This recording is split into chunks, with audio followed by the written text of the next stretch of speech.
Oh my. Ooh, hey Crystal, if you're still here.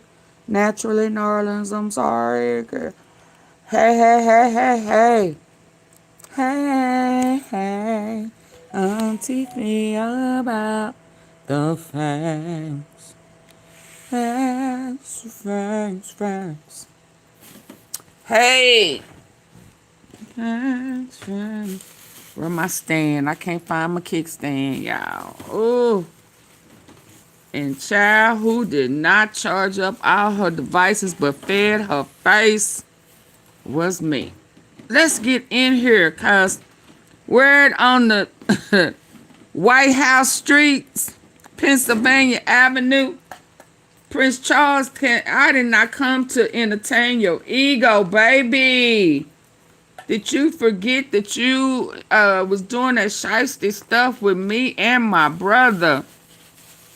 Did you forget that you got him in trouble right along with you? Not with you, with you. You and your, you and your nasty ass friends. Hold on. Ooh. Earlier in the day, He been tagging Trump all day, y'all. Let's be clear. King Charles roasted Donald Trump. Roasted him again in his face. So you missed it before. So you thought that since you didn't show up, didn't peek in, you didn't come in, you didn't say hi, you thought that you was gonna miss these blows. Oh no, dude, I'm swinging at all y'all. You are not exempt.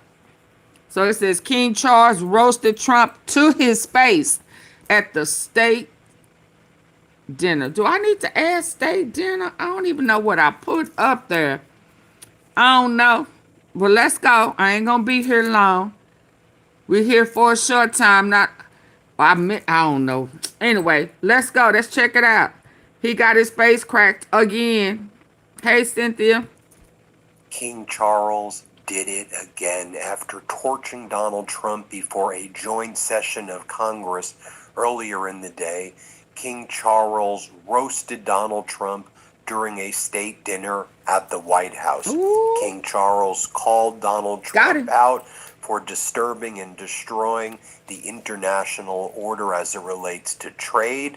King Charles called out Donald Trump for his attacks on NATO, and then King Charles proceeded to mock Donald Trump's ballroom, but he did it in a King Charles way that tried to inject humor into it, make the entire audience laugh.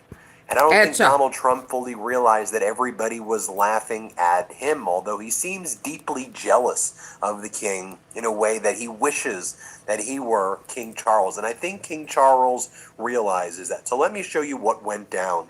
Here is what King Charles had to say during this state dinner at the White House on Ukraine and NATO. Here, play this clip. At a most critical time in the darkest days of the 20th century, American leadership helped rebuild a shattered continent, playing a decisive role as a defender of freedom in Europe.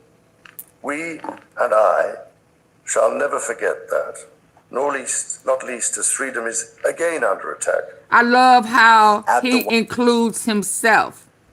White House I love that. On Ukraine and NATO. Here, play this clip. At a most critical time in the darkest days of the 20th century, American leadership helped rebuild a shattered continent, playing a decisive role as a defender of freedom in Europe.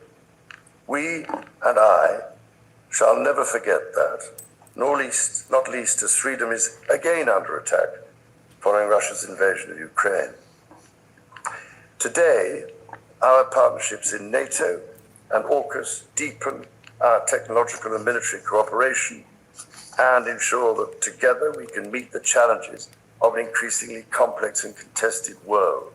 Then King Charles talked about the challenges the world faces, where there are interruptions to the international order as it relates to trade. Here, play this clip. Across the ocean and from coast to coast, we have traded, innovated, and created together.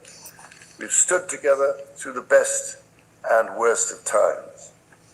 However, the challenges we now face, from those who wish us harm across the world to balancing the risks and opportunities of powerful new technologies, to the threats to the very international rules that have allowed us to trade and have kept power in balance for 80 years, those challenges encourage us to reaffirm tonight the basis on which our partnership has been built.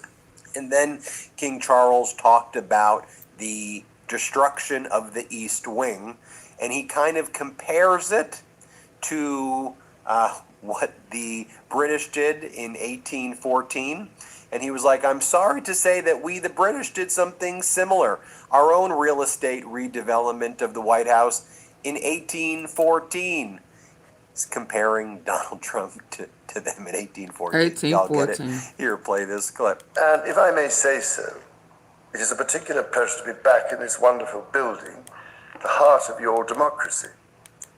On this occasion, I cannot help noticing the readjustments to the East Wing, Mr. President.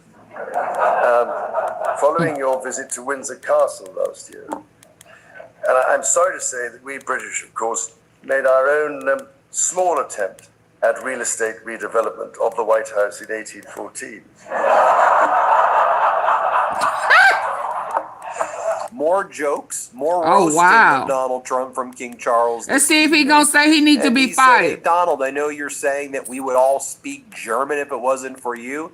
Guess what? You'd all be speaking French if it wasn't for us in the UK. Remember how long our relationship goes. Here, play this clip. This said, our French friends can feel equally at home with a glance at a map.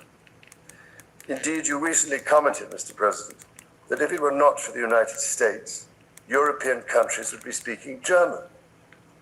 Dare I say that if it wasn't for us, we'd be speaking French. That went over his head. He don't know what that means.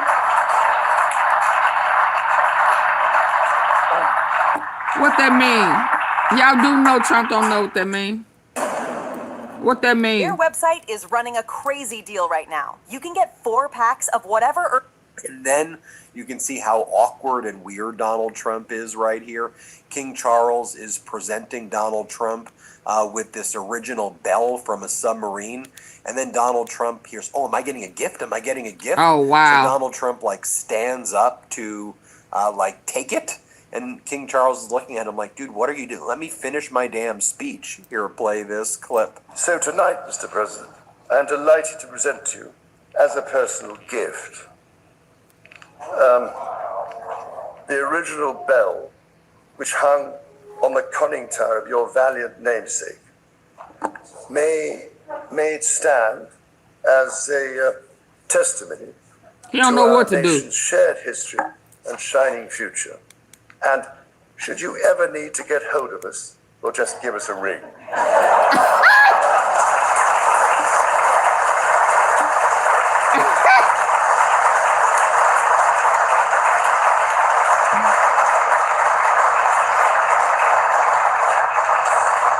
And then King Charles gives this toast right here, and Donald Trump gets all touchy with him. King Charles makes a joke about the Boston Tea Party.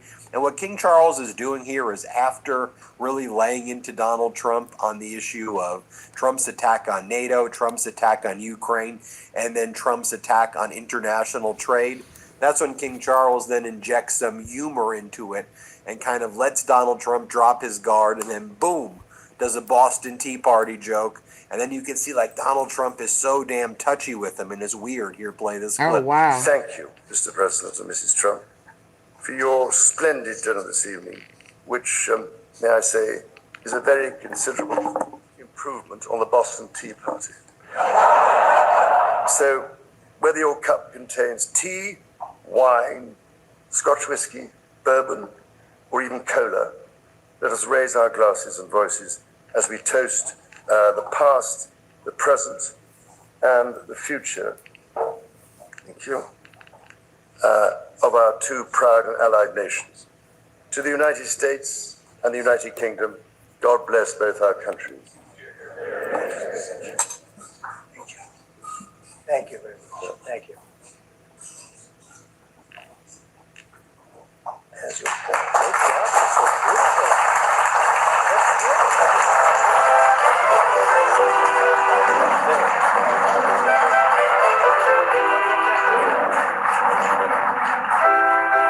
So then Donald Trump tries to do like his own humor, and it's not funny at all. Trump totally bombs.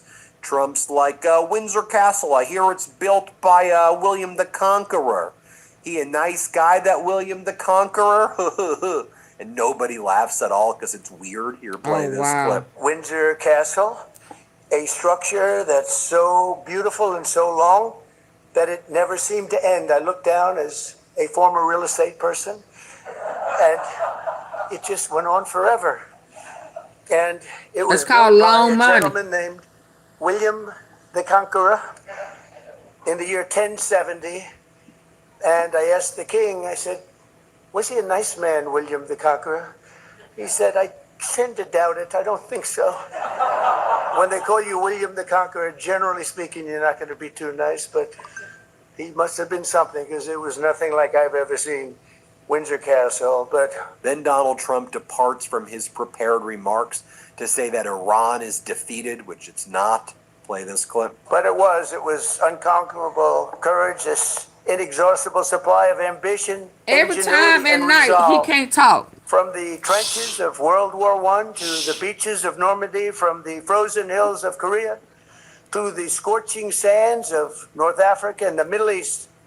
And we're doing a little Middle East work right now, two of you might know, and we're doing very well. We have militarily defeated that particular opponent, and we're never going to let that opponent ever, Charles agrees with me, even more than I do, we're never going to let that opponent have a nuclear weapon. They know that, and they've known it right now very powerfully. But our countries have stood together. And then he says, King Charles, you got the Democrats to clap for you earlier today. I can't do that. Here, play this clip. And Queen Camilla of the United Kingdom to the White House. Very special place. Very, very special. And I also want to, before we really begin, I want to congratulate Charles on having made a fantastic speech today at Congress. He got the Democrats to stand. I've never been able to do that. Liar, liar, pants on fire. I couldn't believe it. They liked him more than they've ever liked any Republican or Democrat, actually.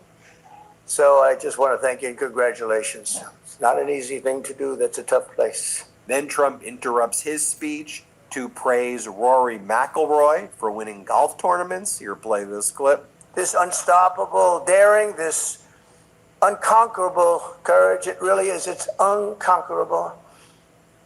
And speaking of that, where's Rory McIlroy? Can stand up, Rory, will you please? That was unconquerable courage. That was very good, Rory. I don't know if that helps them talk about how wonderful the speech, but I had to interrupt my speech because I watched that man win a tournament. That was a tough one. Congratulations. Very proud of you. All right, now I'll get back to my speech, Rory. Okay. Then Donald Trump says that British colonies or former British colonies don't know how good they had it, basically. Here, play this clip. They have such love and such respect. Today, most of Britain's former colonies have no idea what they truly owe to this towering legacy of law, liberty, and British custom that they were given. We were given that, and it was a great, great gift.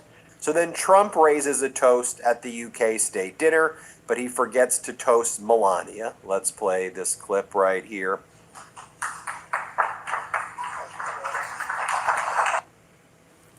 Oh, what did I see when he tried to grab her hand? Oh, my God.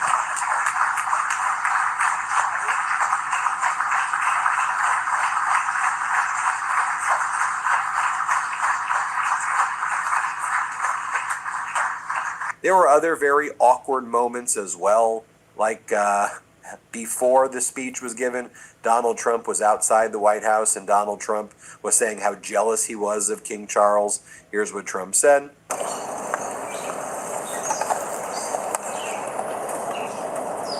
He made a great speech. I was very jealous. Oh, wow. And then as the queen Look at was Melania, shaking people's always hands, turning Donald in Trump cuts in front of her. and oh girl, just straight head. Her nosy ass. Look. He made a great speech. I was very jealous. She straight ahead. Melania out. And then as the queen was shaking people's hands, Donald Trump cuts in front of her. Oh, like wow. she's shaking Trump's own cabinet members' hands, and Trump like pushes the queen aside to like shake the hands of his cabinet members, and then the queen stops shaking people's hands. Like, did he just cut me off? Like, what are you doing? Why would Donald Trump need to shake the hands of his own cabinet members? Here, play this He clip. is just such a hater.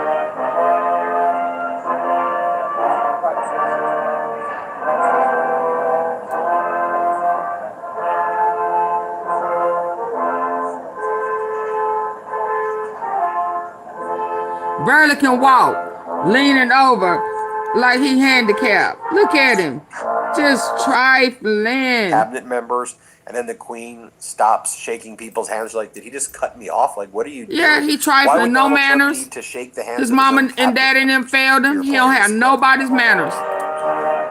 Hello, look at him. Prince, the king can't even look at him. They looking at him like, look at this mother.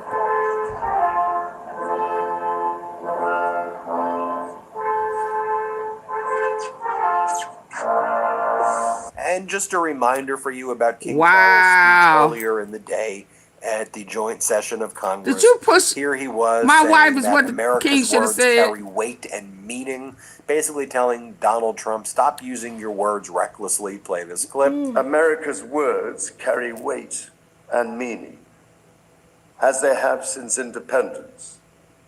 The actions of this great nation matter even more. Then he got a standing ovation when King Charles talked about how the United States Supreme Court has cited the Magna Carta multiple times. In fact, over 160 Supreme Court cases since 1789 on the issue regarding checks of executive power. Again, he's calling Donald Trump out for exceeding what Article 2 executive power should be about. Play this clip. Roots go even further back in history.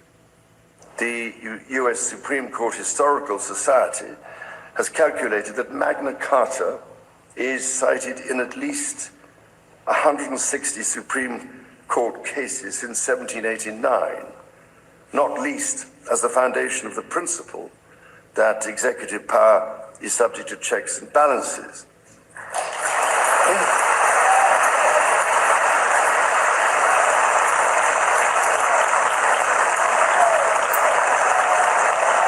And then King Charles invoked NATO. Remember this portion of his speech? Here, play this clip. In the immediate aftermath of 9/11, when NATO invoked Article 5 for the first time, and the United Nations Security Council was united in the face of terror, we answered the call together, as our people have done so for more than a century, shoulder to shoulder, through 2 world wars, the Cold War, Afghanistan, and moments that have defined our shared security. Today, Mr. Speaker, that same unyielding resolve is needed for the defense of Ukraine and her most courageous people.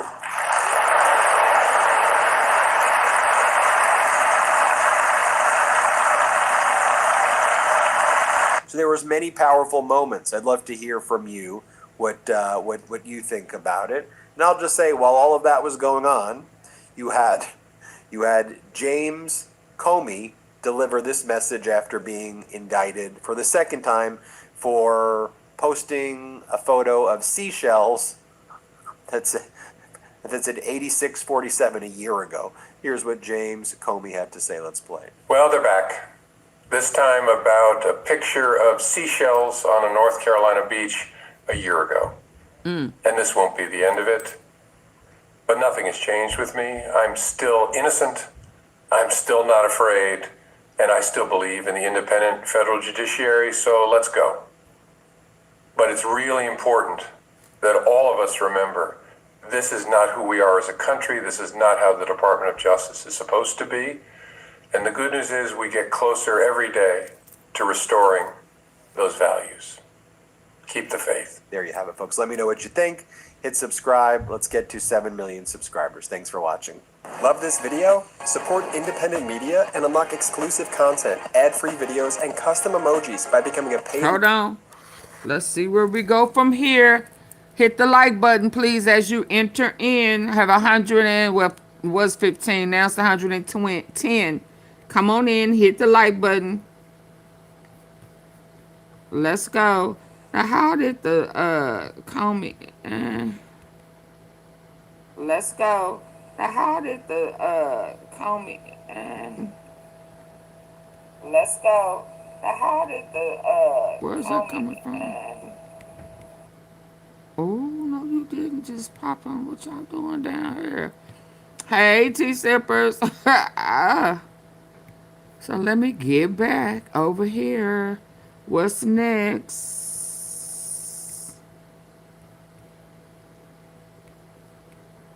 I want to hear this one.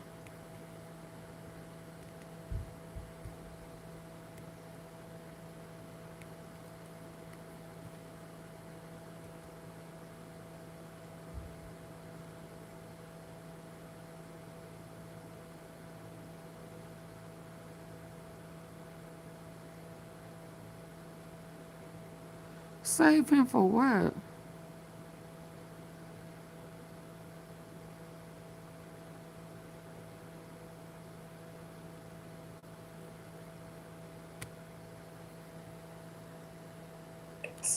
Which brings us to... We have breaking news at this time, everyone. Subsequent to Donald Trump's lawsuit against 60 Minutes and the CBS network, and subsequent to his meltdown on the show over the weekend, new evidence has emerged that reveals not only is the current CBS News editor a MAGA-loving Zionist, it also appears she is helping Trump on a PR offensive. If you care about the future of journalism in this country, or if you need more evidence that a possibly syphilitic president is losing what few marbles he has left, stay tuned. The stunning expose coming up next here on The David Reddish Show.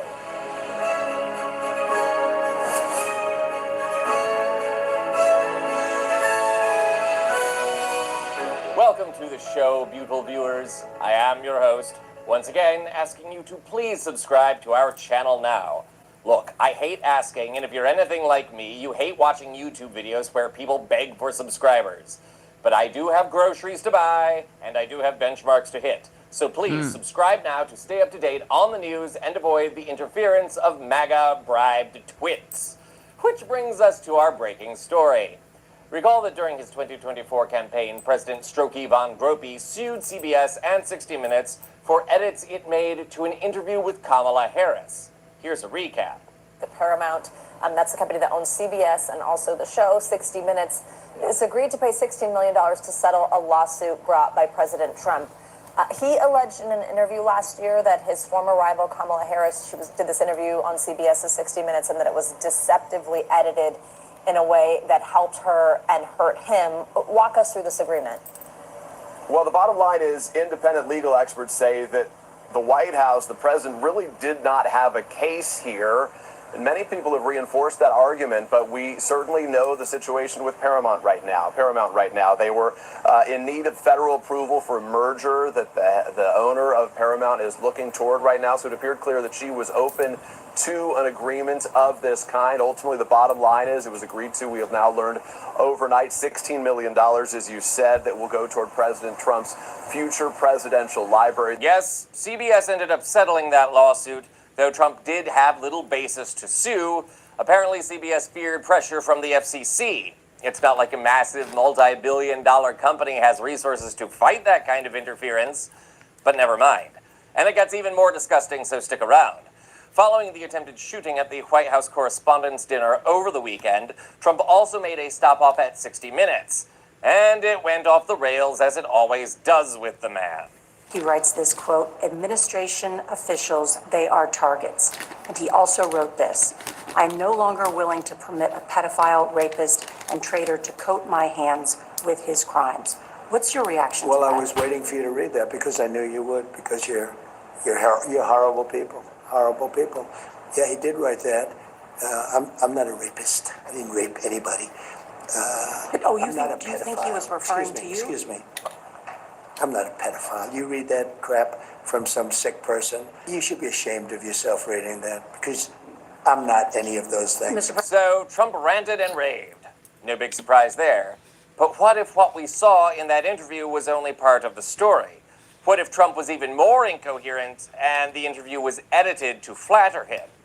Well, beautiful viewers, guess what? It looks like CBS is buying Trump off yet again. Check this out.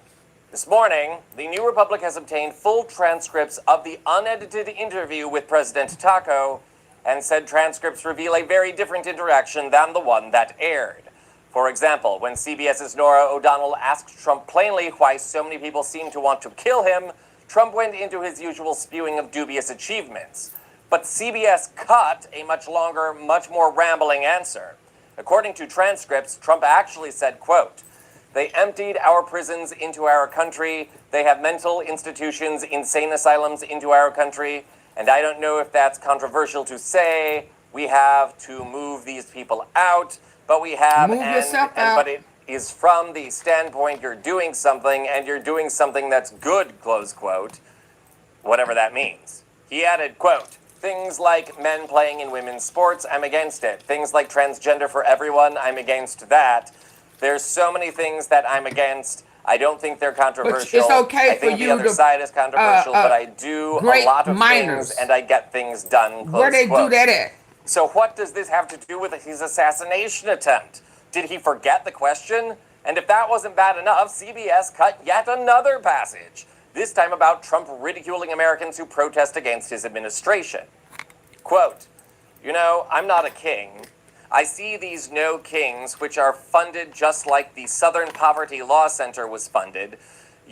All that Southern laws financing the KKK and lots of other radical, terrible groups. And then they go out and they say, oh, we've got to stop the KKK, and yet they give them hundreds of thousands and even millions of dollars. They work. It's a total scam run by the Democrats. It shows you that, like Charlottesville was all funded by the Southern law," close quote.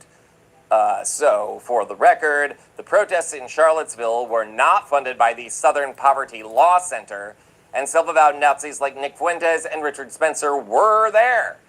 And of course, Trump also ranted about a rigged election in the context of the No Kings protests for some reason. And Trump claimed he won a lawsuit against CBS, which, once again, he did not. CBS settled that lawsuit. Confused?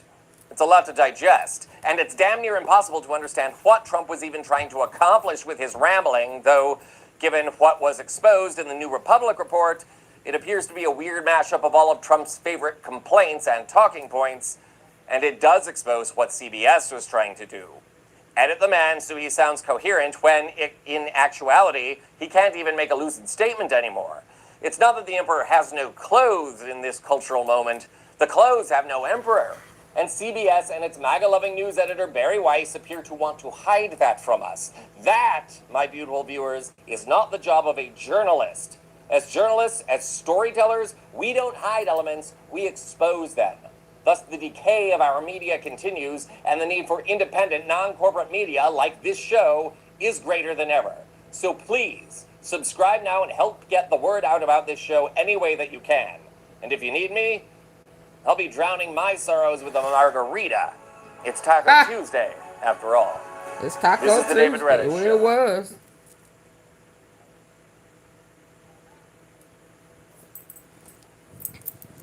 Where we going next? Let's go. Thank you. Thank you, David. Everybody wants these, but nobody wants to do these. And everybody wants these, but nobody wants to do these. Competent.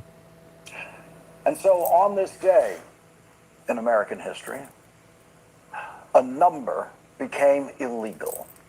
Or maybe just photographing that number became illegal, or maybe seashells became illegal. It's hard to tell because the single most childish indictment in the history of federal law was revealed today by someone who proved himself to future historians to be the most incompetent head of the Justice Department in history, including 2 Nixon Republican attorneys general who were found guilty of crimes.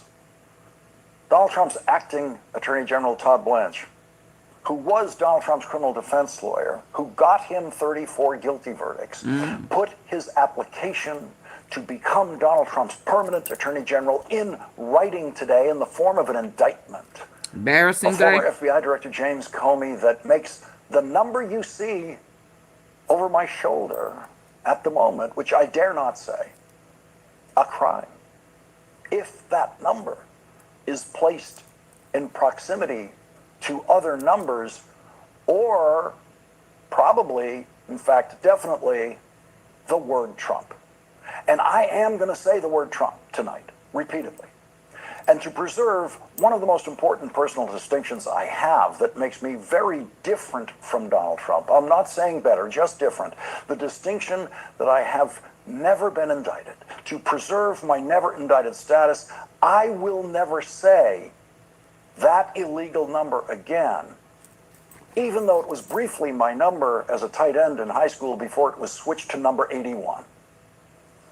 NFL team lawyers must already be getting ready to take a position on the sidelines to make sure that anyone in the NFL with that number on his back is never beside anyone with this number on his back. Because if 2 NFL players stand beside each other with those 2 numbers on their backs, they can now be charged with committing the federal crime of threatening the life of the President of the United States. And if any college player or NFL player with that number that begins with 8 ever tackles or in any way harms a player with that number that begins with 4, that player is going to end up with the James Comey indictment. The 2-count indictment, one of threatening the life of a president, and 2, the second one, transmitting that threat through interstate electronic communication, which is to say, a televised football game. Put those 2 numbers together in a televised football game, and you have that federal crime. That is life in the country that Donald Trump and his criminal defense lawyer turned acting Attorney General now want you to live in. And into that country today stepped the King of England, who played an unprecedented part in another desperately humiliating day for Donald Trump's Washington. And for once, the King himself was not the humiliated one. No one humiliates Trump lawyers more than Donald Trump. And he could not have done more to humiliate the already humiliated Todd Blanche than he did today by getting the goofiest indictment America has ever seen out of Todd Blanche after literally years of Donald Trump urging the indictment of James Comey. And Donald Trump's humiliation today was delivered to him by his guest of honor, the King of England, who for the first time in my life made me feel something akin to gratitude to a British monarch and outright awe for his speechwriters. The speechwriters had the task of telling the truth in a chamber where half of the members applaud and cheer Donald Trump's pathological lies. And today, the King of England and his speechwriters had those same Republicans applauding sharp criticism and complete disagreement with Donald Trump. In the immediate aftermath of 9/11, when NATO invoked Article 5 for the first time, and the United Nations Security Council was united in the face of terror, we answered the call together, as our people have done so for more than a century, shoulder to shoulder, through 2 world wars, the Cold War, Afghanistan, and moments that have defined our shared security. Today, Mr. Speaker, that same unyielding resolve is needed for the defense of Ukraine and her most courageous people.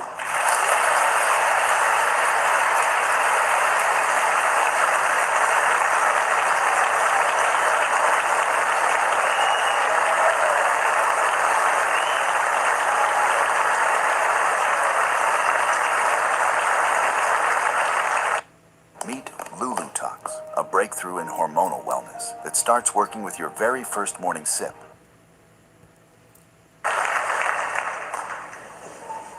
It is needed in order to secure a truly just and lasting peace. Standing ovation from J.D. Vance, who has said, I don't care about Ukraine.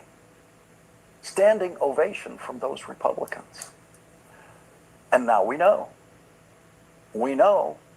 you can get the Republicans in that room to applaud what reads like a Biden State of the Union address. You can get the Republicans in that room to applaud a speech that completely contradicts Donald Trump if the speech is delivered in a posh British accent. Mm-hmm. This was the day that I hope at least some high school kids were watching. American high school kids who have grown up in the dark shadow of Donald Trump. High school kids who in most of their lifetimes now have been living under a Donald Trump presidency filled with uncouth public profanity and rank stupidity and an inability to simply read the words put in front of him by his speechwriters and skip the idiotic ad-libs. My mother had a crush on Charles. Can you believe it? Amazing how, I wonder what she's thinking right now.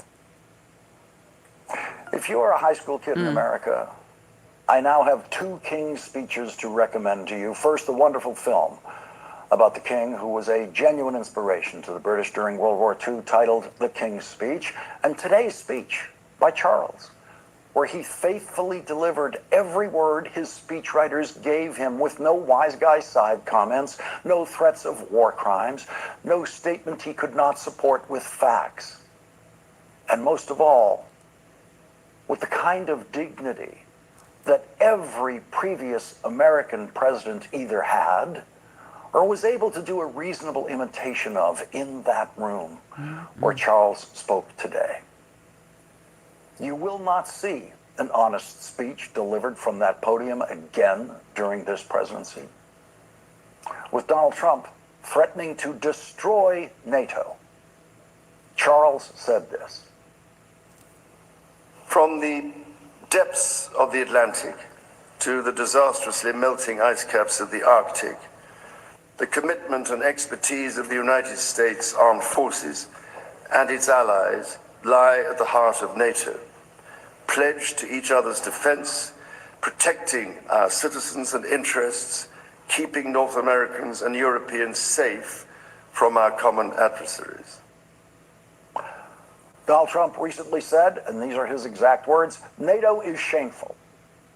His vice president has said, I don't really care about what happens in Ukraine. And the Republican Party in that chamber today rose to their feet to applaud NATO and applaud support for Ukraine.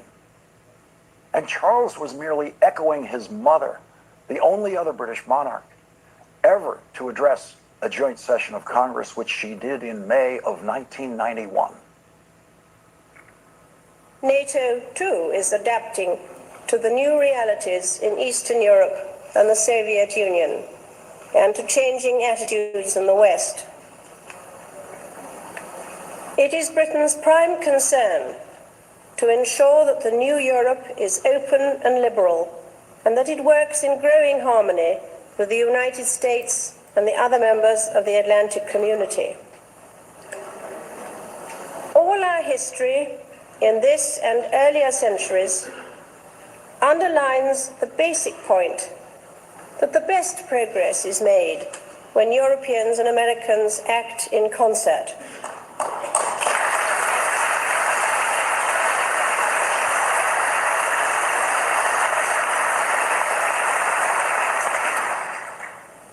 We must not allow ourselves to be enticed into a form of continental insularity. Donald Trump wouldn't understand the word insularity, but that is Queen Elizabeth speaking against Donald Trump's insularity in his America First concept and his America Alone madness, as her son did today.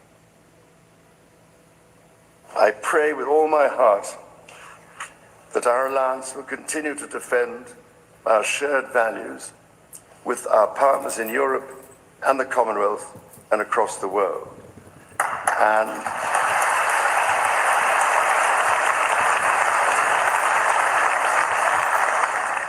And that we ignore the clarion calls to become ever more inward-looking. Charles smiled through an appearance with Donald Trump at the White House before heading to the Capitol today. Then you're going over to Congress and you're going to make a speech that's going to make everybody very envious of that beautiful accent of yours. Very elegant. He's a very elegant man. I almost returned the best thing I've ever bought.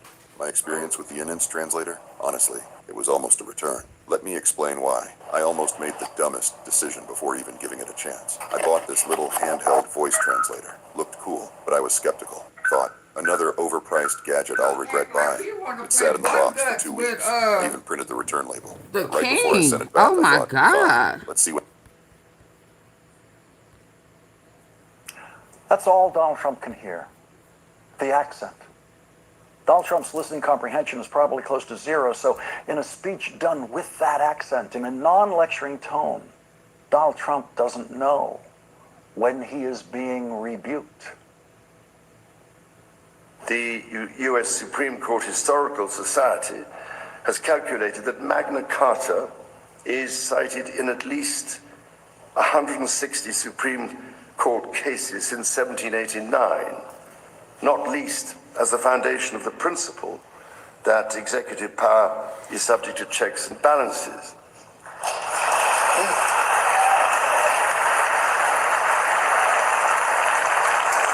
Check him. Check Trump. In other words, checks and balances. Check him. That executive power is subject to checks and balances. The U.S. Supreme Court Historical Society has calculated that Magna Carta is cited in at least 160 Supreme Court cases since 1789. Yeah, so he telling you, not yeah, least as the foundation of the principle, yeah, that executive power is subject to yeah, checks. he didn't like it because he's telling you where it's at.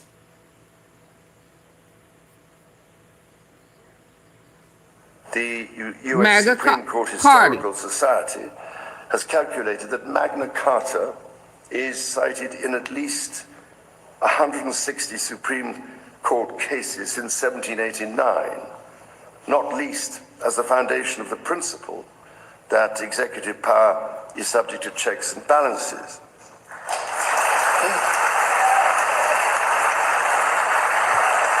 And y'all just saw he gave a little eye. Yeah, I'm talking to you. I'm checking you. I'm checking you. I caught it this time. Hold on. The U.S. Supreme Court Historical Society has calculated that Magna Carta is cited in at least how many, Judge? 160 Supreme Court cases since 1789, not least as the foundation of the principle that executive power is subject to checks and balances. Checking. Yeah. Yeah, you.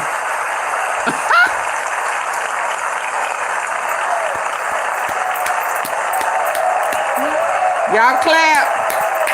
Hey, E. Nicole. Woo! Checks and balances. Yes, indeed. Supreme Court. Standing ovation for checks and balances. Cheering for checks and balances. There you have congressional Republicans standing and clapping for checks and balances. Check Trump. Checks and balances. Yeah. I like the king. I like the king. I like him.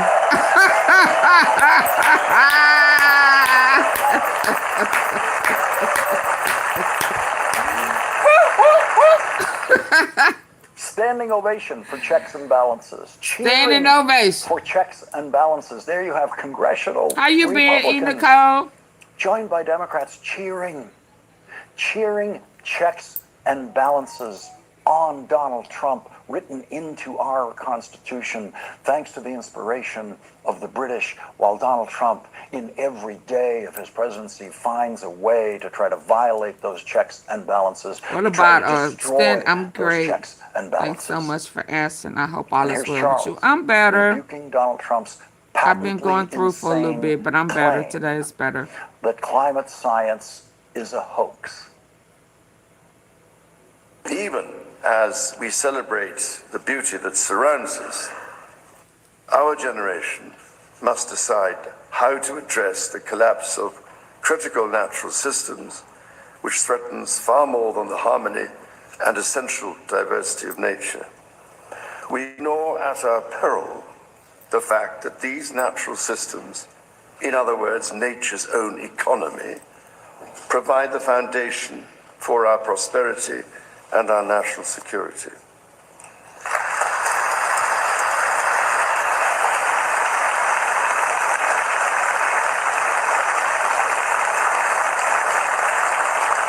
Look at her laughing at him.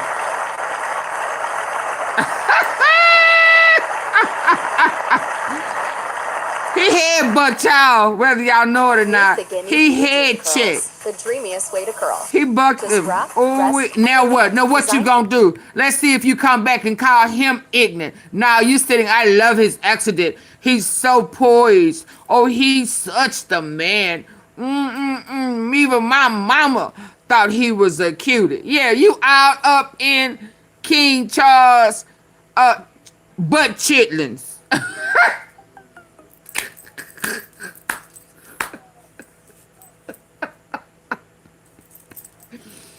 He up in there eating King Charles chitlins. All up in there, ain't he?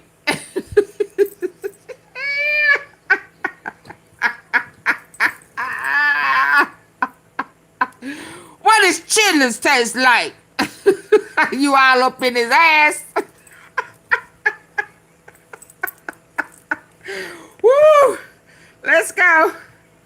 Jack Royston, Newsweek's chief royal correspondent, who contributed to our coverage of that speech earlier today, and who hangs on every word and studies those words more closely than the rest of us, with a full understanding of the King's speechwriter's surgical precision, found what he believes is a reference to the Epstein survivors in That's the exactly King's what he was speech, a talking reference about, that the was survivors. confirmed to him from a source Can't close stand to when the it falls in the King's back. speechwriters. He brought up him and Charles his, has shunned his younger brother Andrew and removed his titles this year after the release of the Epstein files deepened our understanding of Andrew's friendship with the sex trafficker and raper of children Jeffrey Epstein, who was Donald Trump's closest friend for 10 years. Yeah, he Virginia Giuffre he didn't cut no accused corners, Andrew of baby. sexual assault, which Andrew has denied. Virginia Giuffre took her own life last year. And her brother was one of the people who was hoping to meet with Charles, along with Epstein survivors, during this royal visit to the United States.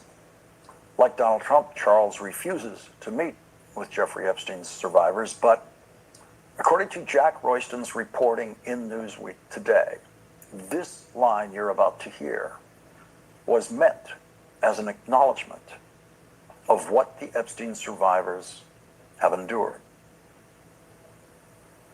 In both of our countries, it is the very fact of our vibrant, diverse, and free societies that gives us our collective strength, including to support victims of some of the ills that so tragically exist in both our societies today.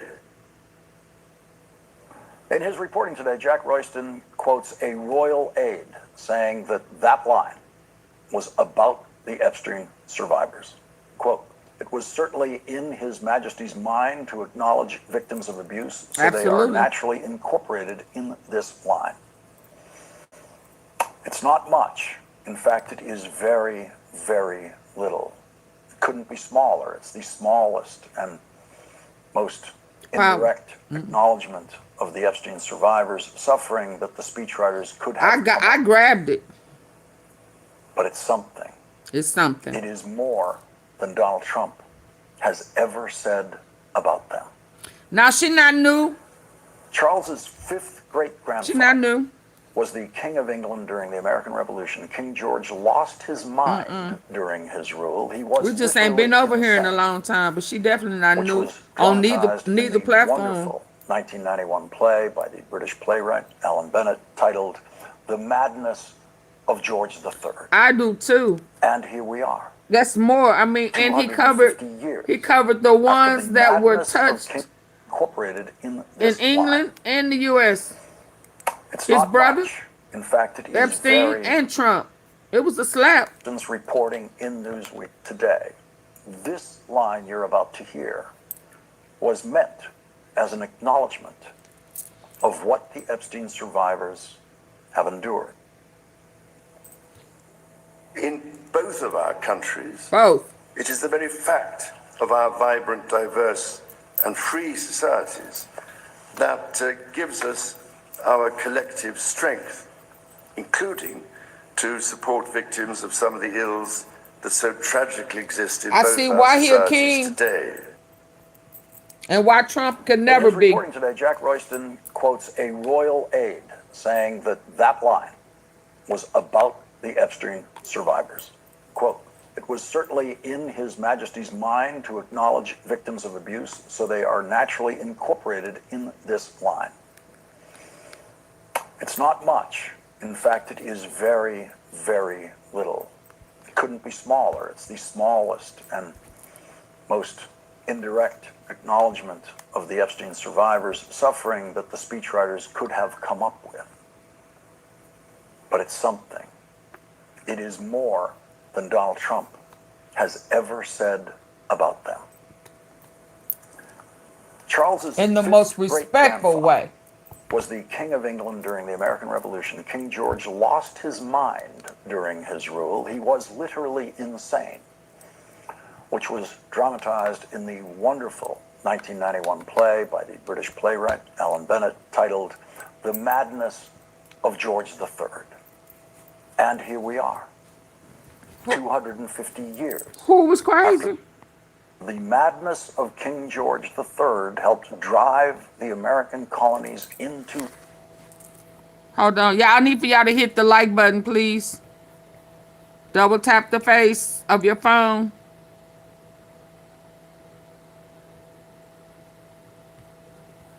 Double tap, double tap, double tap.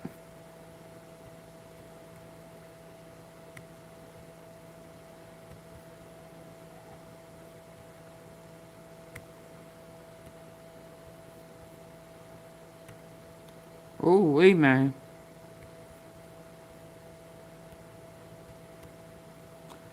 I mean, no deflection. All of that bull crap you doing. We ain't going. We ain't playing. We not ignoring. You need to handle that. You're not exempt. They need justice. Man up. Pull up your pamper, your diaper, onesie, whatever. Pull it up.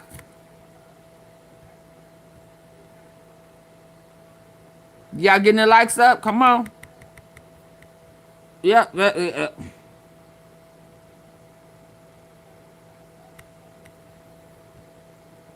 me back that thing up.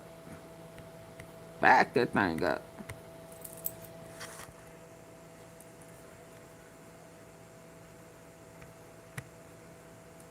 Close to the king's speechwriters.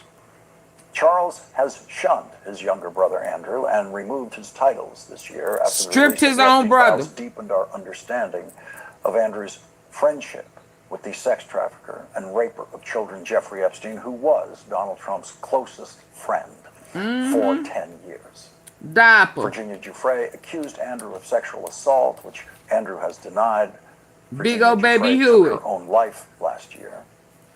And her brother with a pamper pull up on. Hoping to meet with Charles along with Epstein's survivors during this royal visit to the United States. Like Donald Trump, Charles refuses to meet with Jeffrey Epstein's survivors, but according He's scared to they're Jack gonna Royston's remember him. reporting in Newsweek today, this line you're about to hear was meant as an acknowledgement of what the Epstein survivors have endured. In both of our countries, it is the very fact of our vibrant, diverse, and free societies that gives us our collective strength, including to support victims of some of the ills that so tragically exist in both our societies today. In his reporting today, Jack Royston quotes a royal aide saying that that line was about the Epstein survivors. Quote, "It was certainly in His Majesty's mind to acknowledge victims of abuse, so they are naturally incorporated in So this respectful. line." It's not much. In fact, it is very, very little. It couldn't be smaller. It's the smallest and most indirect acknowledgement of the Epstein survivors' suffering that the speechwriters could have come up with. But it's something. It is more than Donald Trump has ever said about them. Charles's fifth great-grandfather was the King of England during the American Revolution. King George lost his mind during his rule. He was literally insane, which was dramatized in the wonderful 1991 play by the British playwright Alan Bennett titled The Madness of George III. And here we are, 250 years after the madness of King George III helped drive the American colonies into revolution against the crown, and when Charles became the first British king to address the Congress today, he found the madness on this side of the Atlantic. Senator Gary Peters, who was in the House chamber today for the King's speech, will join us next. This $10 pen fixed Baby. what $1,000 worth Woo, of creams baby, he couldn't, got spanked because all this out of that yellow pamper. crust You know is how why you're you do something so bad when you was little, your mama whooped you up out all your clothes. Ooh, I mean, spanked him up out of that pull-up, didn't The he? lowest approval rating ever recorded for Donald Trump in that poll at 34%. And a significant number of Republican voters who don't support Donald Trump's war in Iran apparently might include his Republican Vice President, James David Vance. The Atlantic is reporting. In closed-door meetings, J.D. Vance has repeatedly questioned the Defense Department's depiction of the war in Iran and whether the Pentagon has understated what appears to be the drastic depletion of U.S. missile stockpiles. Two senior administration officials told us that the vice president has queried the accuracy of the information the Pentagon has provided about the war. He has also expressed his concerns about the availability of certain missile systems in discussions with President Trump. Several people familiar with the situation told us at least some of the sources for the Atlantic's reporting are people close to Vice President Vance, who would like you to know that the future candidate for president does not support Donald Trump's war, but he doesn't want to be caught saying that publicly.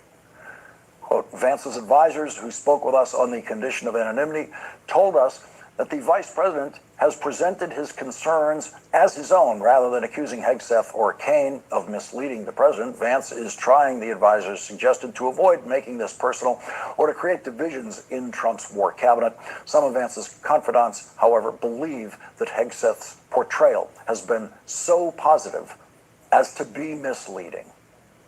Joining us now is Democratic Senator Gary Peters of Michigan. He's the ranking member of the Senate Homeland Security Committee and a member of the Senate Armed Services Committee. Senator, thank you very much for joining us tonight. I want to get to your assessment about what you have heard from Pete Hegseth, along with what might be the Vice President's assessment of that.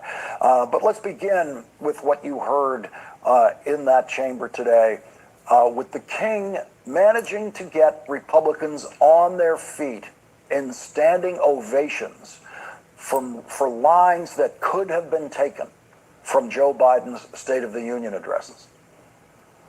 You're absolutely right. It was quite striking to see the applause that we were getting from the other side.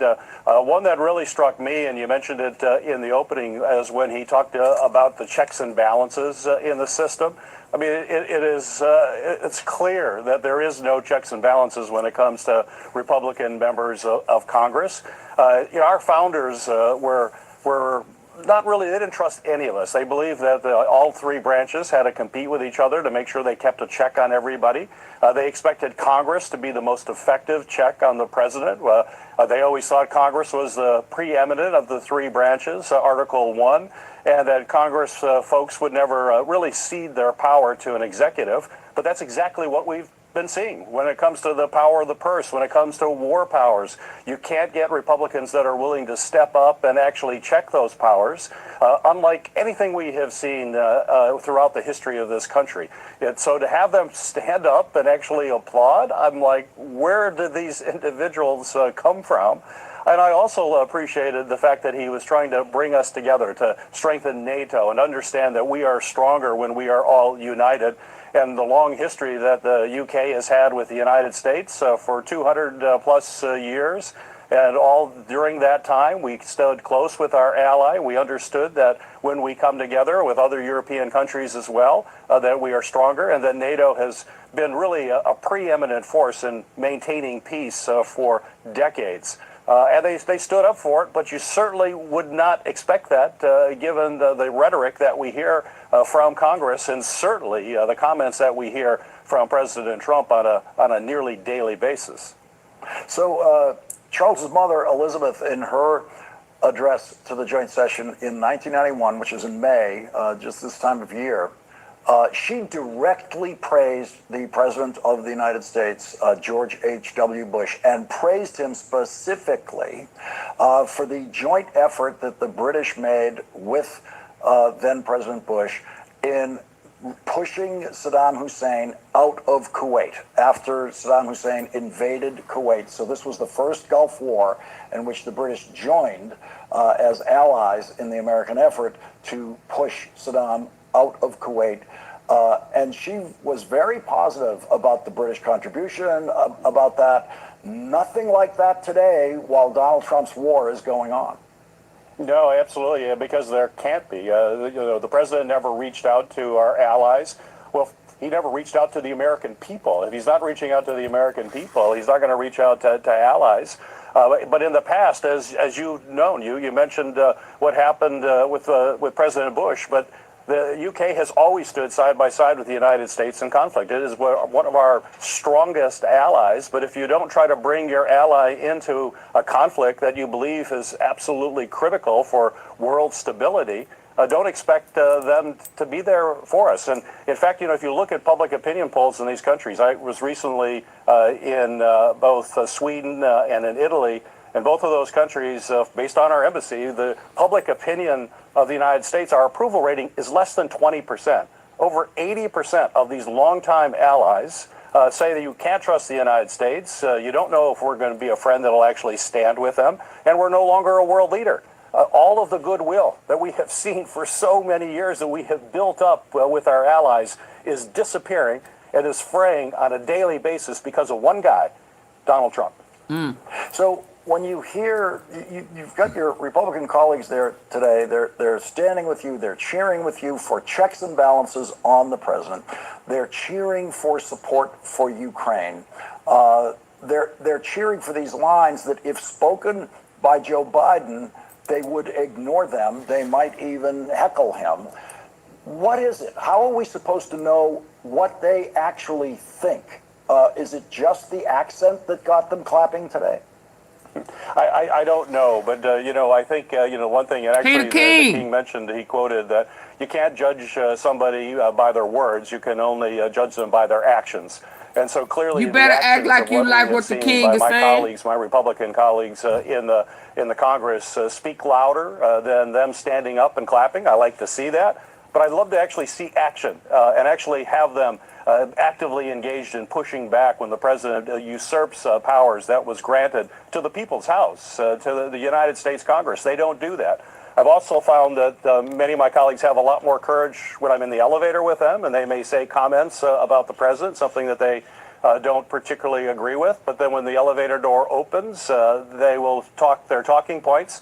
So I call it elevator courage. I want to stop seeing elevator courage. I want to see real courage where you stand up and push back and understand that our constitutional system does not work if there are not checks and balances.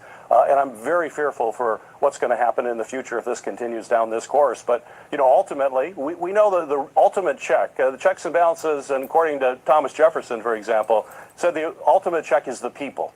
So it is really ultimately about elections. And you put on the approval rating earlier. It's at an incredibly low number. The key thing now is for the American people to turn out in huge numbers during the midterm and send the strongest signal possible that we need to have checks and balances. We're going to change the majority. We're going to have a Democratic majority in the House and in the Senate, and really send a strong message to the president that his actions are no longer acceptable to the vast majority of the American people.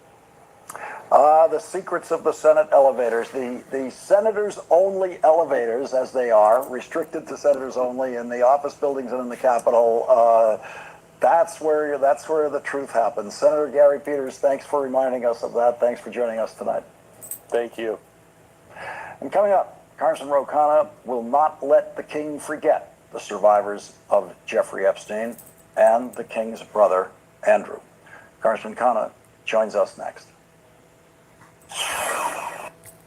As I've gotten older, I sweat buckets under my boobs. I'm speaking as an OBGYN. Hold on, what's next? What's on? Last month, Congressman Ro it's the Khanna mouth. sent... Oh, okay.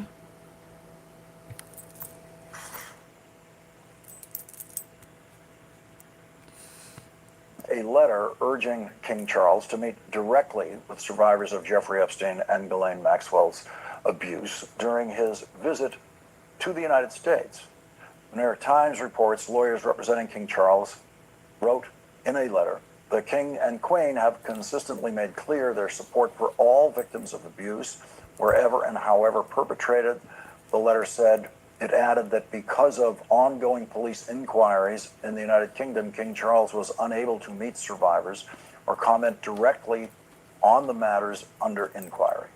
Today, Congressman Khanna met with women who survived convicted child sex trafficker Ghislaine Maxwell's abuse and Jeffrey Epstein's abuse. Virginia Giuffre's brother said this. Virginia was recruited at Mar-a-Lago by Ghislaine Maxwell and quickly pulled into orbit of Jeffrey Epstein. Oh. What followed I need was for y'all to hit the like button. I haven't heard this. Double tap the face of your screen.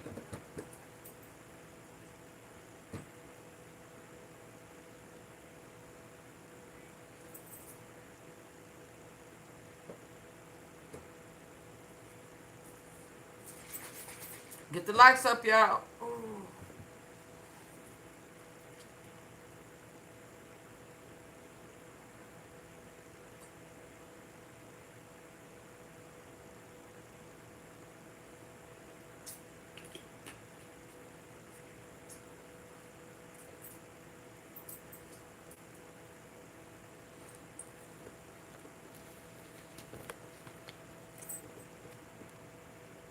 Hit the like button.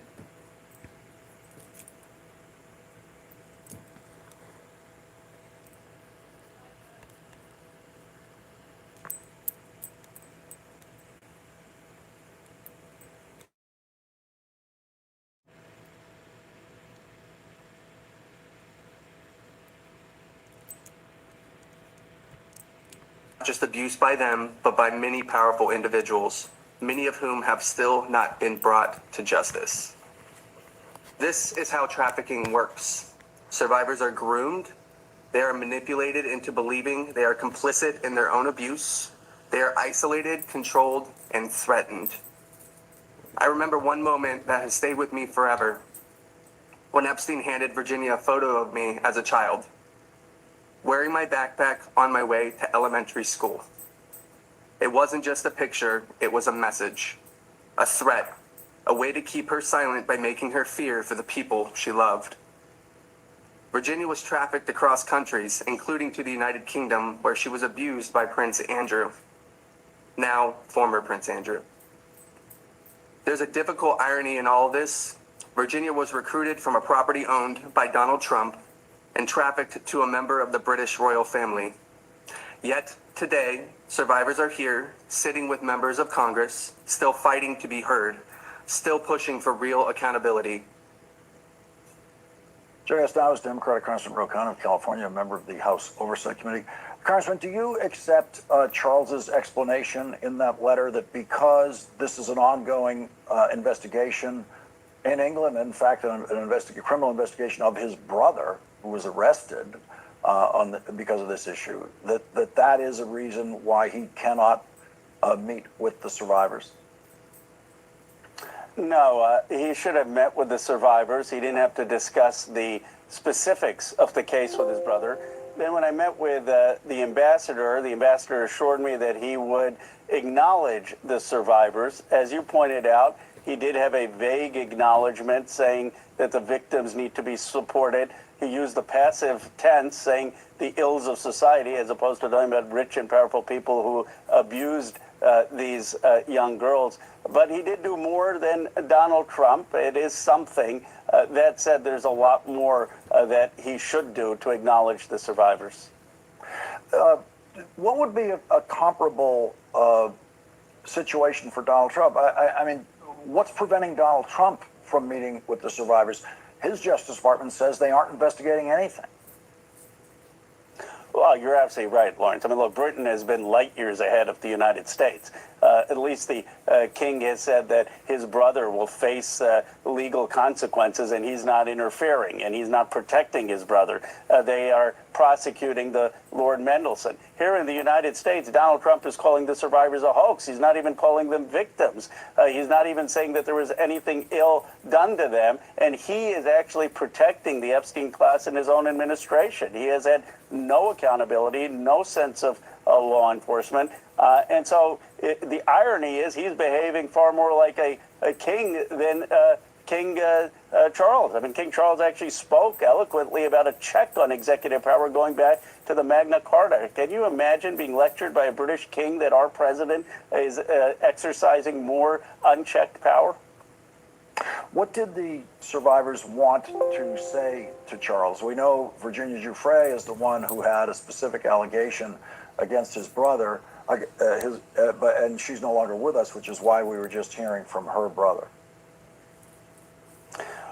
Well, they wanted to share the pain that was caused, and they wanted to make it clear that just because you're a royal or just because you're powerful, you don't get to treat someone as dispensable. One of the things that kept coming up is the title of Virginia Giuffre's book, Nobody's Girl, that she felt she was nobody's, had no identity, that she was totally dispensable by rich and powerful people. And just the gesture of King Charles, who I do believe has humanity, meeting with the survivors, saying you matter, everyone matters in this world, would have gone a long way. I still hope that he may do that, because what the survivors want is justice, and they want some people who are positions of power speaking out on their behalf.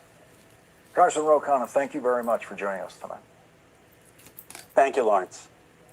And coming up, Andrew Weissman joins us with his reading of the indictment of James Comey, which, in my judgment, is the single most childish. Here's how I eat low-carb, high-protein meals every day. These are my lunches this week. Eating carnivore or keto isn't cheap or fast, so I try.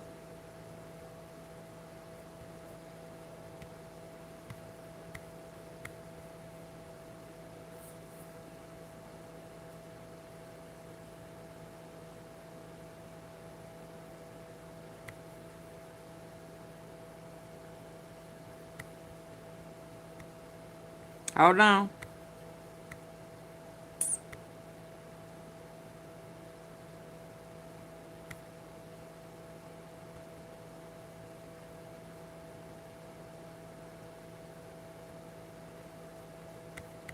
only last for a few weeks. I think we should have a conversation about the U.S. stock market to kind of clear up some misinformation. If you're invested in... Hold on. Trump goes mute as U.S. hit breaking point. Mm.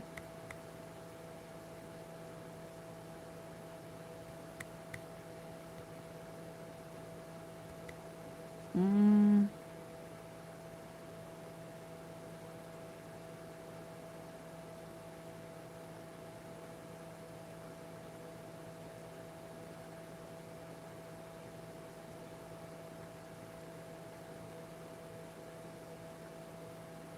Hold on.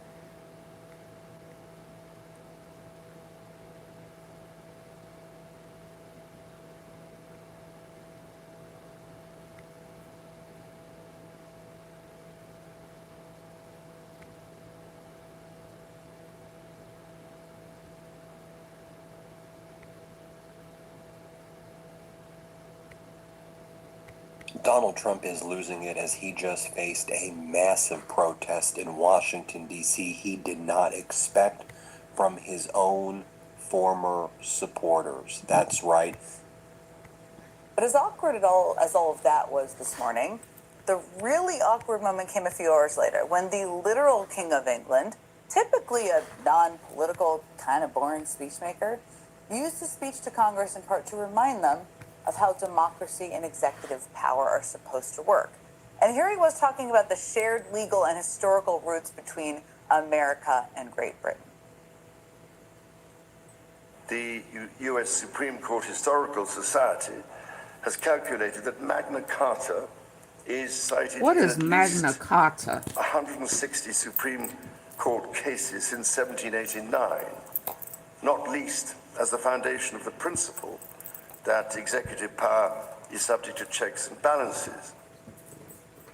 Sick burn there, King Charles. I mean, to be clear, that was the King of England, obviously, you know, the head of the same monarchy this country was founded to reject, who just told the American Congress how important it is to put checks on the power of an executive.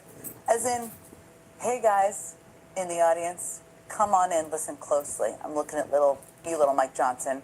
Your literal job is to behave like a separate branch of government, to hold the executive branch to account.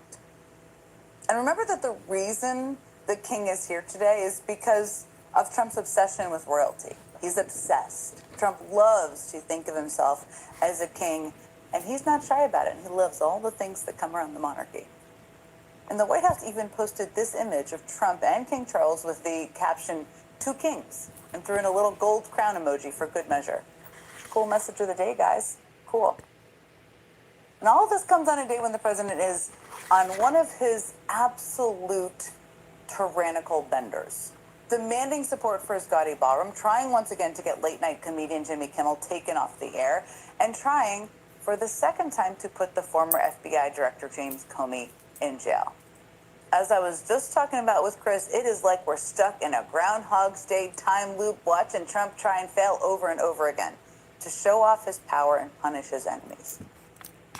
Now, what should be even more maddening about all of this is that all of this is happening in the wake of a Saturday night when an attacker tried storming an event that Trump, his cabinet, and thousands of other people were attending in Washington. And there are a lot of ways for a president to react to a traumatic moment like that. I mean, any other president would have responded to that moment with calls for national unity, for calm, perhaps even for reform. I mean, remember that event took place at the same location, same hotel, where John Hinckley Jr. tried to assassinate President Reagan. A moment that eventually, many years later, led to bipartisan gun control and the establishment of the national background check system. But for Donald Trump, the attack on the White House Correspondents Center has just become, well, an opportunity to just replay his greatest hits and prioritize things that so few people outside of his inner circle and his minions in Congress care about. Seriously. I mean, how many people are in the Arrest James Comey Club? Is there a big t-shirt club out there? How many people out there are staying up at night stewing over a joke Jimmy Kimmel made last week? And how many Americans are clamoring for the freaking ballroom he can't stop talking about? Better yet, how many Arrest Comey, Fire Kimmel, Build the Ballroom voters are there as a coalition in this country? But of course, that's not the point. The point is, those are the things Trump himself personally wants. And so in the immediate aftermath of the attack on Saturday night, MAGA influencers everywhere immediately started posting to social media that this is all somehow justified Trump's fixation with building a new ballroom. And then Republican members of Congress dutifully followed suit, echoing those arguments. This is why we need the ballroom. It really is. So it's critical that we get this project done as quickly as possible. I think we got to build that ballroom as soon as possible. There is no better example of why this ballroom is necessary. The ballroom makes total sense. A ballroom is imperative for a lot of reasons. Now everybody knows how badly needed it is. The ballroom will be a solution for this. We need the ballroom. I mean, it's not surprising, but it's so sad. I mean, aside from the destruction of a historic part of the White House we've already watched happen, and all the money, whether it's taxpayer money, which obviously is completely galling, and there's a new call for that, or all of the gaudy design choices Trump wants to put in place for his legacy, which is what I think this is largely about. The argument makes no sense to begin with. I mean, is every president just going to stay locked up in the White House, only speaking and attending events that happen there, only with crowds that the White House vets, controls, and invites? Not how it's ever worked. And even for the defenders of the existence of the White House Correspondents' Dinner, that would mean the White House, and not the media organizations who throw this dinner, decide who attends. Good luck to anyone but Newsmax and maybe Fox News on their very best behaved days. And does that mean the White House controls every single person who would ever be deemed worthy of attending an event with the president? And maybe they would probably see that as a benefit in this particular White House. But think about it another way. Does that mean Trump won't attend any more outdoor rallies he loves so much, or political conventions where he can dance to his heart's content to YMCA or whatever other crazy song is on his playlist? All for security reasons? He's not going to do any of that? All that seems highly unlikely. But that didn't stop the president from immediately using this attack as an excuse to promote his favorite pet project. Over the last 3 days, Trump has repeatedly used the attack to push for his ballroom and lashed out at the National Trust for Historic Preservation, which is suing him to stop the ballroom's construction. And late last night, Trump's lawyers filed a new motion in that lawsuit, citing the attack as justification for why the ballroom is necessary for national security reasons. And you can sort of tell when you read this that Trump was involved in drafting that new motion, because the whole thing reads like a completely unhinged Angry Truth social post. Random capitalizations and all of it. Here's part of what it says, quote, "The National Trust for Historic Preservation is a beautiful name, but even their name is fake. They are very bad for our country.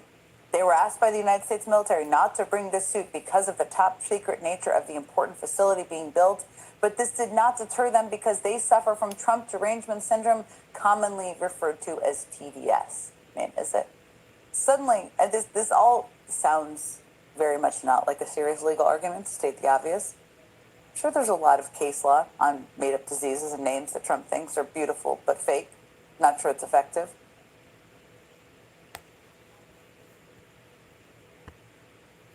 Hold on.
Let me see what my last one is gonna be.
This is Pocket. I never go anywhere without it. At the tap of a button, it records and and then immediately after, a judge sealed all photographs. Basically, Mark Middleton is, we know that Epstein ended up dead in a prison cell. We know Jean-Luc Brunel ended up dead in a prison cell. The same year that Jean-Luc Brunel died in a prison cell, Mark Middleton died extremely suspiciously, even for other members of the Clinton kill list, as it's called. He allegedly wrapped around his neck an extension cord, hung himself, and then managed to shoot himself with a shotgun in the chest that was discovered 30 feet away, even though investigators initially said there was no weapon at the scene. And then immediately after, a judge sealed all photographic and other evidence of the crime so it would never be released to stop the spread of harmful conspiracy theories. The Clinton White House aide, who was present every single time Jeffrey Epstein visited, was found dead in the woods. He had allegedly hanged himself with an extension cord and shot himself in the chest with a shotgun.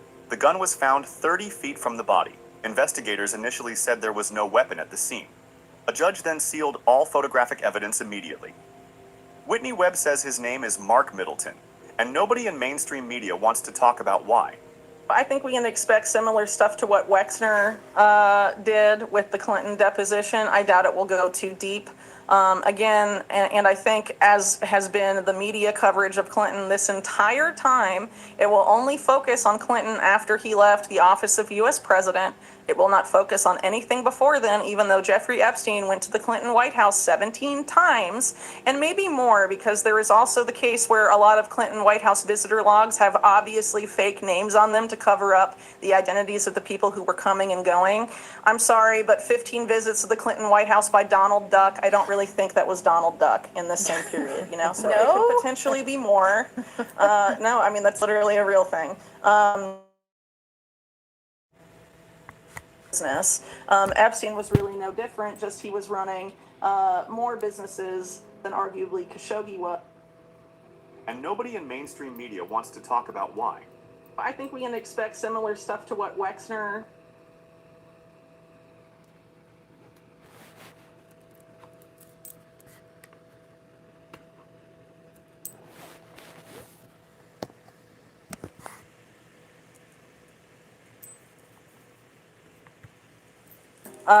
did with the Clinton deposition. I doubt it will go too deep. Again, and I think, as has been the media coverage of Clinton this entire time, it will only focus on Clinton after he left the office of U.S. president. It will not focus on anything before then, even though Jeffrey Epstein went to the Clinton White House 17 times, and maybe more, because there is also the case where a lot of Clinton White House visitor logs have obviously fake names on them to cover up the identities of the people who were coming and going. I'm sorry, but 15 visits to the Clinton White House by Donald Duck, I don't really think that was Donald Duck in the same period, So it could potentially be more. No, I mean, that's literally a real thing. So it could potentially be more, but that's 17 confirmed visits we know about. Every time he went, he had a different woman on his arm.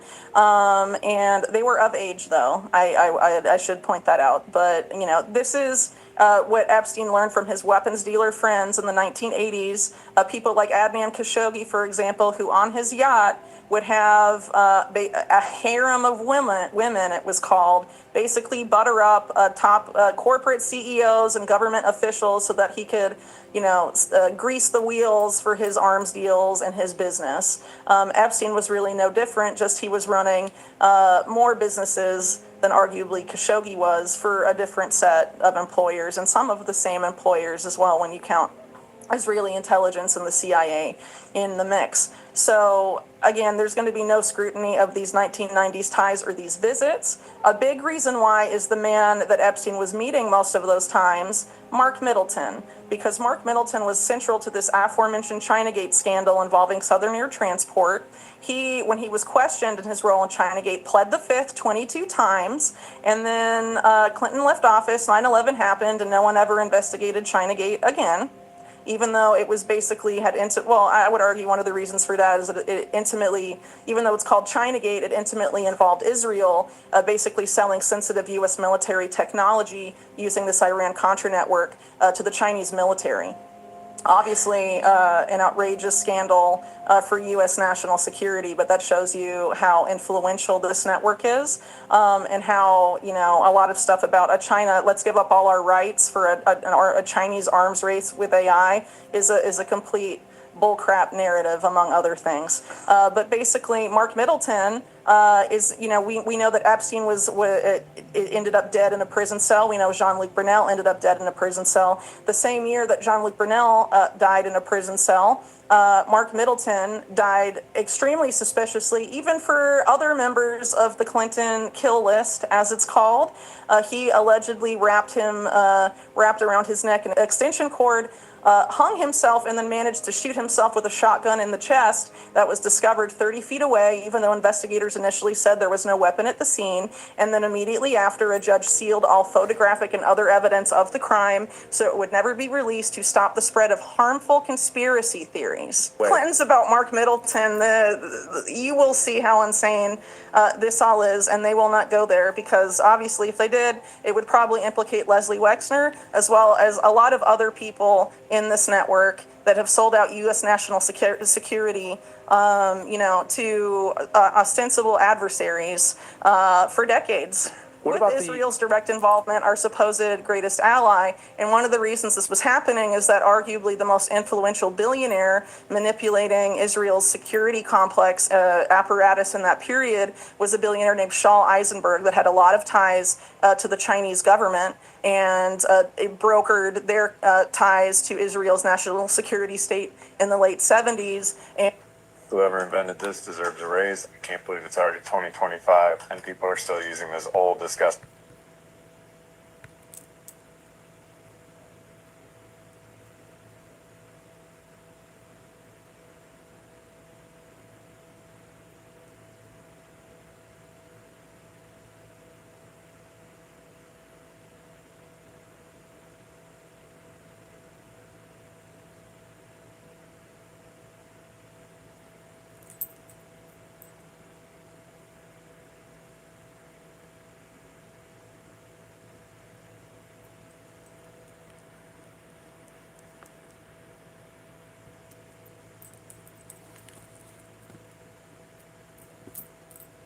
and helped bring Robert Maxwell, among other people, to Mossad. He was a major operator. And so, there's no real scrutiny of that relationship. But I would argue this goes even further. This goes to something that Samuel Pisar, Robert Maxwell's longtime confidant and lawyer, and a co-conspirator in some of these things I'm talking about, openly told Congress in the early 70s that what was happening was the end of the relevance of the nation state and the rise of what he called the trans-ideological corporation, where multinational Western corporations were getting in business with state-owned corporations in China and Russia, the communist bloc, basically, and we're building a network, an economic network that would supersede the national governments around the world and would basically take over the world.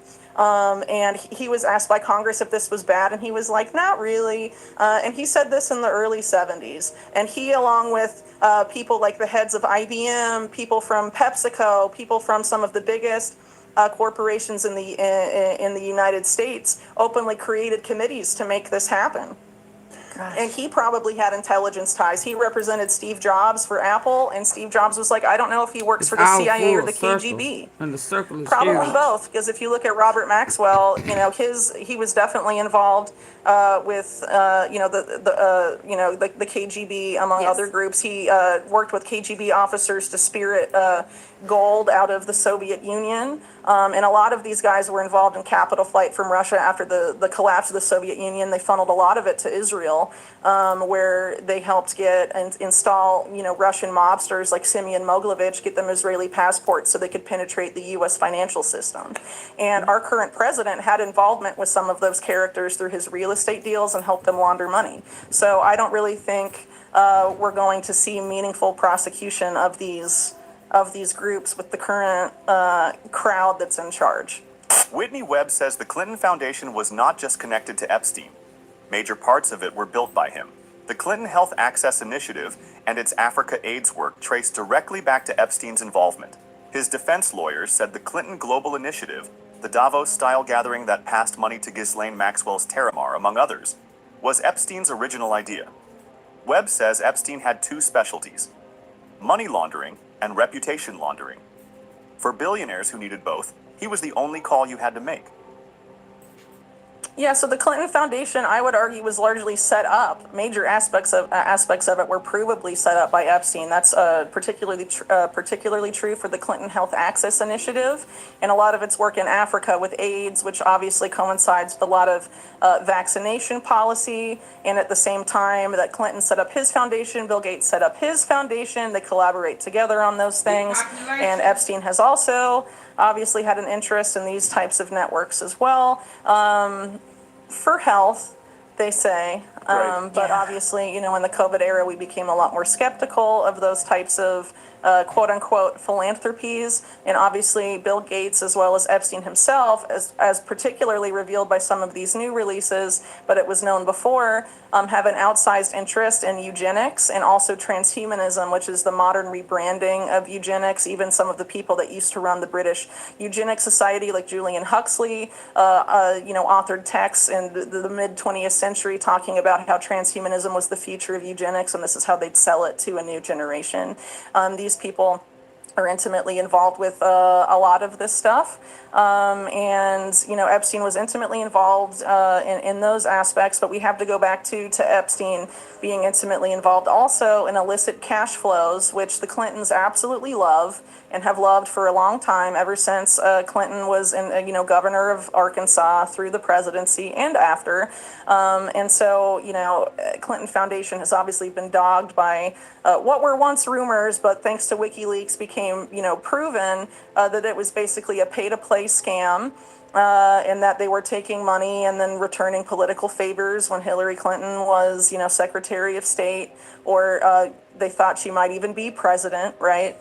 And then after, she lost to Trump in 2016, it dried up essentially. But also, in addition to the other philanthropies, you have the Clinton Global Initiative, which was allegedly Epstein's idea. According to his defense lawyers, he was part of the core team that developed the concept for the Clinton Global Initiative, which is kind of like a Clinton brokered Davos, World Economic Forum style meeting. And they passed money around to Ghislaine Maxwell's Terramar, for example, among other things. And so Epstein was obviously very sought out in the not-profit world, arguably because he was very good at tax shelters, and a lot of these billionaires want to get tax write-offs or not have to pay money in tax. And so, setting up these philanthropies the right way, when Epstein's background, going back to his time at Bear Stearns, was in tax evasion, obviously I think that points to why they were so interested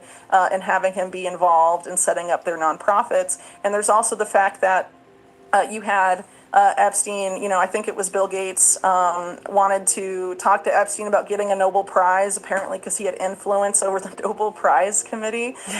So, I mean, it went even beyond nonprofits. And so a lot of this world that the public has been shown about these do-gooder nonprofits and these do-gooder philanthropists, it's, you know, Epstein was an expert in money laundering. He also became an expert in reputation laundering for these billionaires, most of which are criminals and some of whom are provably connected to organized crime. The Clinton White House logs have fake names on them. The man who was there every time Epstein visited pled the fifth 22 times and then died with a gun 30 feet from his body. The foundation that carries the Clinton name was built in part by the most infamous sex trafficker in American history. Look like he did. The deposition will happen. The questions will be soft. And the man who could have answered the hard ones is already dead. That is where this story has always ended. Do your own research and come to your own conclusions. He ain't dead. Fred. And then let's go to the Middle East.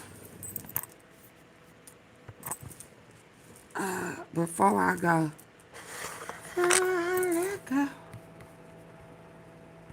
Can y'all hit the like button?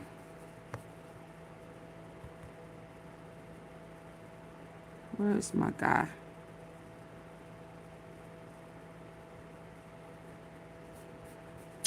Dang, it was one I was watching where he was holding Melania's hand, baby, for showing out for the king. And she was like,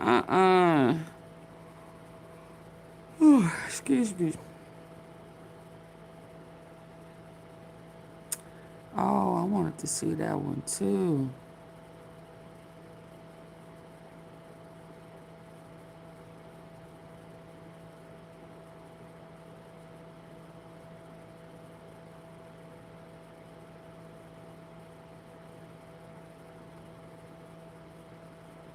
Wait a minute.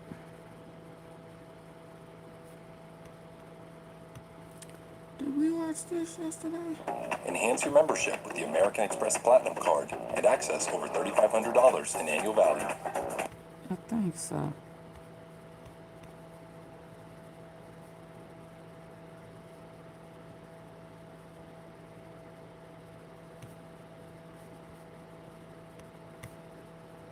Hold on.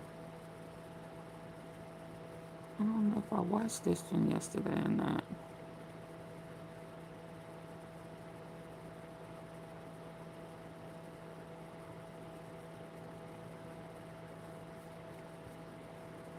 What does this mean?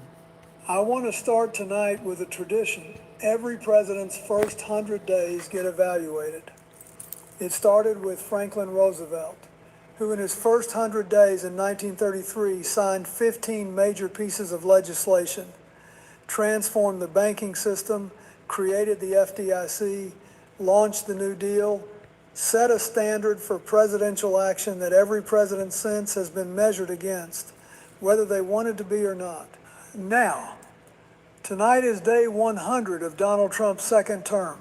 Oh no, this got to be And I want to give you an honest assessment, not a partisan one. I don't know how this went up today. But that ain't it.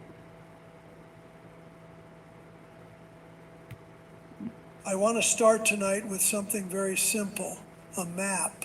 Picture a map of the Middle East, the Persian Gulf, the Strait of Hormuz, 21 miles wide at its narrowest point, the most consequential choke point in the global energy system, the waterway through which 20% of the world... You know, sometimes history doesn't announce itself. It doesn't come with a trumpet or a formal declaration. Sometimes the most seismic shifts in global power happen quietly disguised as chaos, dressed up as noise, buried inside someone else's headline. And right now, while the world is fixated on tariff announcements and trade war tweets, something extraordinary is happening. Something that will be studied in international relations classrooms for the next 50 years. The United States, under Donald Trump, is actively, if inadvertently, handing China the greatest geopolitical gift any rival nation has ever received. And the man signing the executive orders has absolutely no idea that's what he's doing. I'm Professor Zhang, and tonight we are going to go deep. We are not going to skim the surface of this story the way cable news does. We are going to go into the marrow of it. Because this is not just a story about trade deficits or tariff percentages. This is a story about the restructuring of the entire world order. It is a story about trust. Who has it? Who is burning it? And who is quietly building it while everyone else watches the fire? Let me begin with something that might feel counterintuitive. When Trump launched his first trade war with China back in 2018, the consensus in Beijing was anxiety. There were serious conversations in the corridors of Zhongnanhai about economic slowdown, about supply chain disruption, about the vulnerability of an export-dependent economy facing the wrath of its largest consumer. The Chinese leadership did not celebrate that moment. They worried, and they should have. Because a well-executed, sustained multilateral campaign to isolate China, economically coordinated with Europe, with Japan, with South Korea, with Australia, could have genuinely slowed Beijing's trajectory. That was the real threat China feared. Not tariffs in isolation. Coalition, strategic patience, alliance. And that is precisely what Trump destroyed, not for China, but for America. Let's talk about what alliances actually mean in the 21st century, because this word gets thrown around so casually that we've stopped understanding its weight. An alliance is not just a mutual defense treaty. An alliance is a shared architecture of trust. It is a system by which nations coordinate their behavior, suppress their individual short-term interests, and act collectively toward a long-term goal. It took the United States 70 years to build that architecture. 70 years of Marshall Plans, and NATO summits, and G7 communiques, and WTO negotiations, and bilateral investment treaties and security guarantees. 70 years of showing up. 70 years of being, however imperfectly, reliable. Trump didn't just question that architecture. He dynamited it, and he did it with a kind of gleeful indifference that made it worse than if it had been calculated malice. When you betray an ally out of calculation, there's at least logic involved, something to negotiate around. But when you betray an ally out of grievance, out of a transactional worldview that treats the entire post-war liberal order as a bad real estate deal, you send a message that cannot be walked back. America is no longer a predictable partner. Now here is where China enters the room, not through the front door with flags flying, but through the side door, quietly, carrying exactly what the world needs at that moment. Predictability. Continuity, deals that get honored. And I want you to understand something about how Beijing operates, because it is the inverse of everything Trump represents. Chinese diplomacy is slow. It is patient. It does not make headlines. It makes infrastructure. It makes loans. It makes trade corridors. While Washington is generating noise, Beijing is generating nodes in a global network that is becoming more dense and more interconnected with every passing year, even as America's network frays. The Belt and Road Initiative, which Western commentators spent years dismissing as a debt trap fantasy, as neo-colonial overreach that would collapse under its own contradictions, is still there. It has had its problems, yes. Sri Lanka, Zambia, some of the early terms were punishing. But here's what those critics missed. China adapted. Beijing renegotiated deals. It absorbed losses in some cases to maintain political goodwill. It learned. And an adversary that learns from its mistakes in the long game is far more dangerous than one that never makes them. Meanwhile, the alternative American investment, American development finance, American infrastructure commitment to the global South has been explicitly, deliberately, proudly retracted. Trump didn't just pull back from these regions. He mocked the idea of caring about them. He turned foreign aid into a domestic political punching bag. He made America First sound to every nation watching like everyone else last. Think about what that means for a country like Indonesia, or Nigeria, or Brazil, or Vietnam. These are not small peripheral actors. These are the emerging giants of the next century. Nations with young populations, growing middle classes, enormous resource bases, and the ability to choose which orbit they want to enter.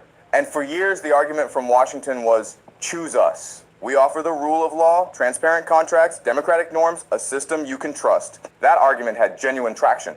It still could. But it requires America to actually show up and behave consistently. And when the leader of the free world is calling European allies freeloaders, threatening to abandon NATO commitments, slapping tariffs on Canadian steel, and withdrawing from every multilateral institution that requires reciprocal obligation, that argument evaporates.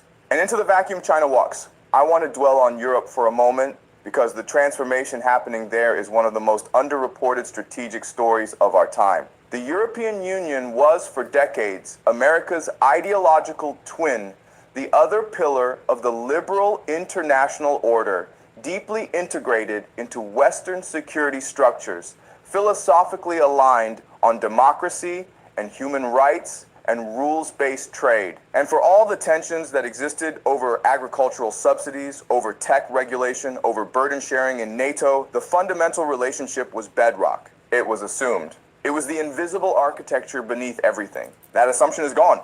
It didn't die overnight. It has been eroding. But what accelerated the erosion was not any specific policy. It was the tone. The contempt, the tariffs on European goods, not as a negotiating tactic, but as an expression of genuine hostility.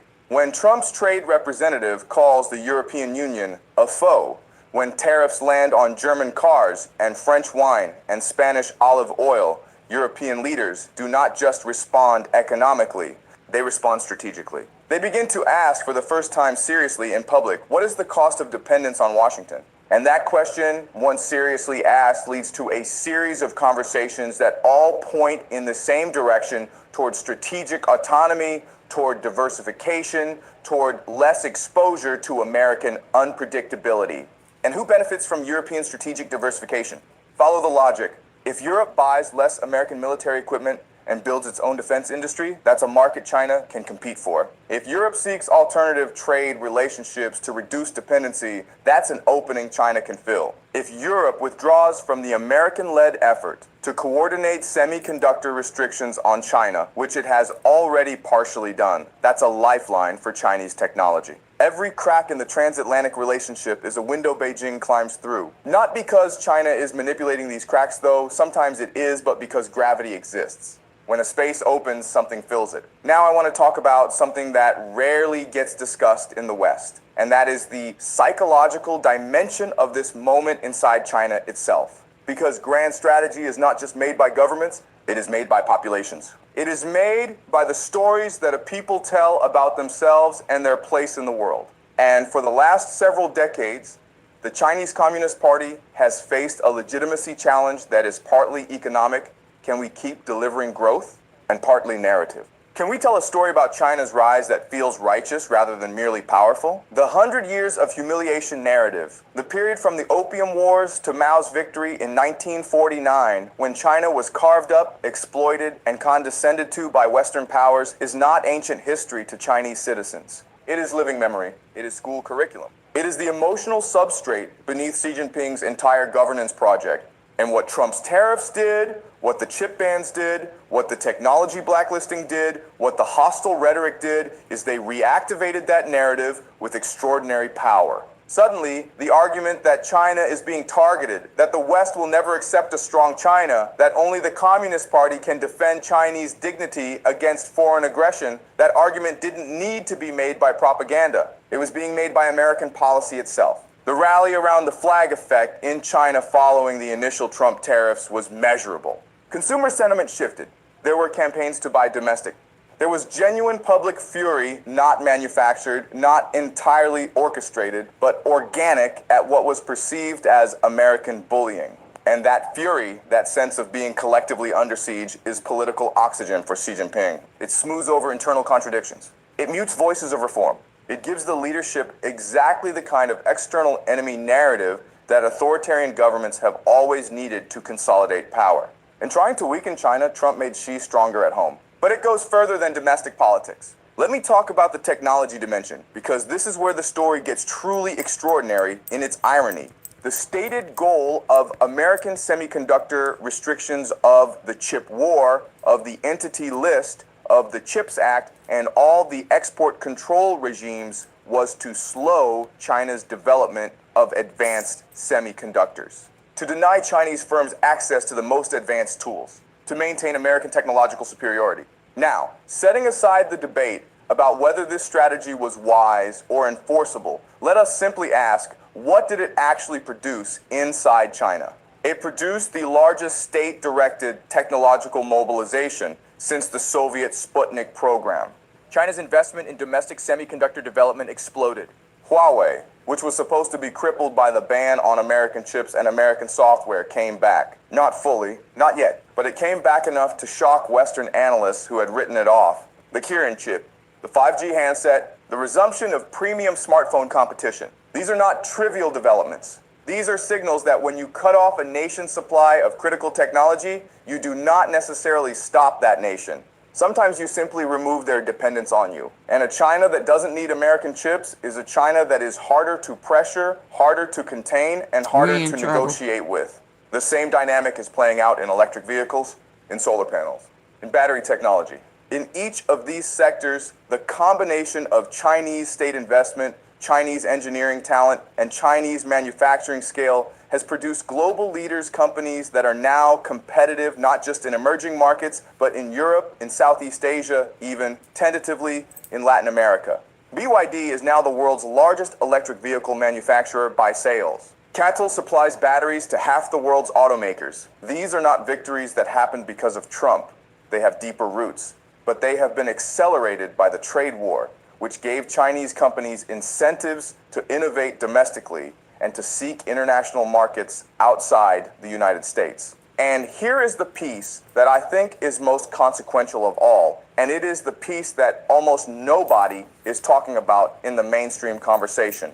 It is the dollar. The US dollar's status as the world's reserve currency is not just an economic fact. It is a geopolitical superpower. It means that American financial sanctions carry extraordinary weight. It means that when Washington cuts a country off from the dollar system, from SWIFT, from dollar clearing, as it did with Russia, as it has threatened to do with others, that is a weapon of enormous force. The entire edifice of American financial power rests on the world's willingness to do business in dollars, to hold dollar reserves, to price commodities in dollars.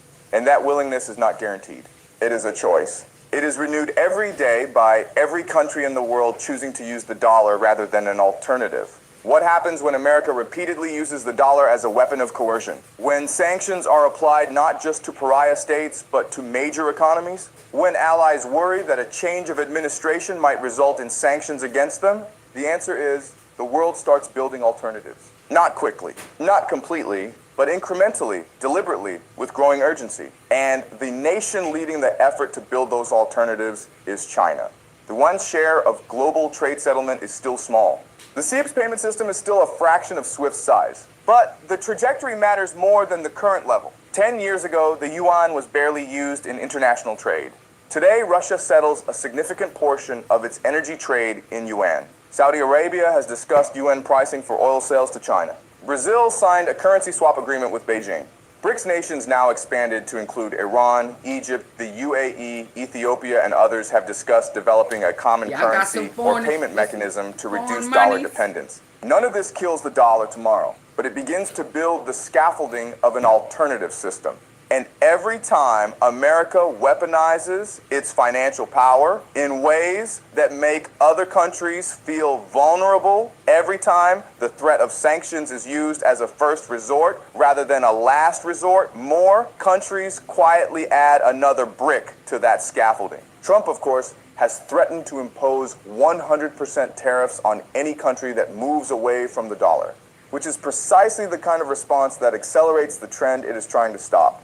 Because it confirms the fear. It says, yes, we will use financial coercion. Yes, dollar dependence is a vulnerability you should worry about. Yes, you are right to hedge. You cannot threaten people into trusting you. That is not how trust works. That is not how monetary systems work. And China, watching this, is taking careful notes. Let me shift now to the global south, because I think this is where the long game is most clearly being won, and won without a single shot fired. There is a concept in Chinese strategic thought called Tao Guang Yang Hui.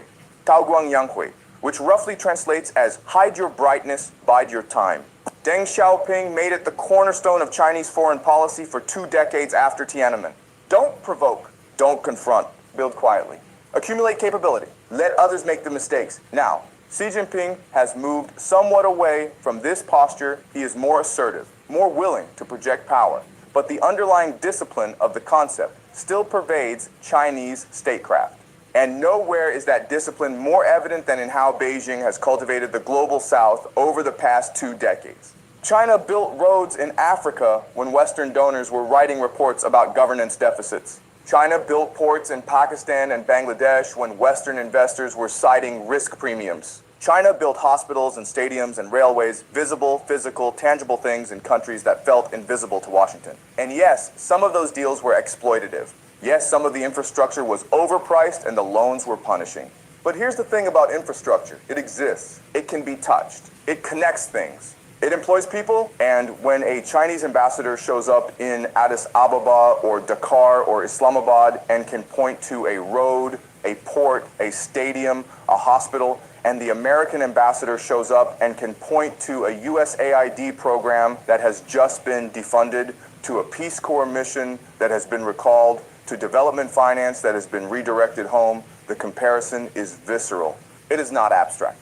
It is felt. The Trump administration's gutting of USAID, reducing it from a $70 billion operation to a skeleton, was celebrated domestically as fiscal common sense. But viewed from Nairobi or Manila or Bogota, it looked like abandonment. It looked like America deciding that these countries were not worth the investment, and every nation that felt abandoned filed that information somewhere. It didn't necessarily run to China immediately, but it recalibrated its risk assessment. It started hedging. It started saying, we cannot put all our eggs in the American basket because that basket has a hole in it now. And then there's the question of moral authority. I know this sounds old-fashioned. I know it sounds like the kind of thing that hard-headed realists dismiss as naive, but moral authority is real. Soft power is real. The ability of a nation to attract rather than coerce, to make others want to join your system, emulate your institutions, align with your values, is a form of power that is slow to accumulate and fast to lose. For all of America's sins, and they were real and significant, the idea of America was genuinely compelling to hundreds of millions of people around the world. The idea of individual rights, of an independent judiciary, of a free press, of elections that mean something. These were not just American values. They were aspirations that transcended borders, and America's imperfect embodiment of them was still a source of global influence. When Trump mocks those institutions domestically, when he attacks judges, threatens the press, questions electoral outcomes, fires inspectors general, and undermines the independence of the Federal Reserve, he is not just damaging American democracy. He is damaging American soft power. He is making the American model look fragile, look hypocritical, look like something that cannot even hold itself together. And in that vacuum of moral authority, China offers an alternative narrative. Not liberal democracy, but stability. Not individual rights, but collective prosperity. Not elections, but competence. Now, I want to be clear. I am not saying China's model is better. I'm not saying authoritarianism is preferable. I am saying that when your competitor offers an alternative and your own house is visibly on fire, the alternative starts to look more attractive to the watching world. And that attractiveness is power. Let me talk about Taiwan, because no analysis of this moment is complete without it, and because the implications of everything I've described are most acute there. For decades, the American security guarantee to Taiwan rested not just on military capacity, but on credibility. On the belief held by Taipei and Beijing alike that Washington would actually intervene if China moved militarily. That belief deterred China. It didn't require action, it required the credible threat of action. But credibility is built from consistency. It is built from a track record of honoring commitments, of maintaining alliances, of being the kind of partner that shows up. When Trump casually suggests that Taiwan should pay for its own defense, when he treats the Taiwan issue as a chip in negotiations over trade, when his rhetoric about alliance commitments is so erratic that no partner knows what to count on, the deterrent effect weakens. Not because America's military capacity has diminished, but because doubt enters the calculation. And doubt in the Taiwan Strait is extraordinarily dangerous. Because if Beijing ever calculates that Washington might hesitate, might negotiate rather than intervene, might treat Taiwan as expendable, then the restraints on Chinese military action begin to loosen. I am not predicting war. I am saying that the psychological architecture of deterrence is being degraded. And that is a gift to Beijing that no amount of naval exercises can fully compensate for. Now, and this is crucial, I want to offer something that goes beyond critique, because analysis without prescription is just commentary. So let me ask, what should the world make of this? What should leaders in Europe, in Asia, in the global south understand from what I have described tonight? The first thing to understand is that this is not permanent. American institutions are resilient.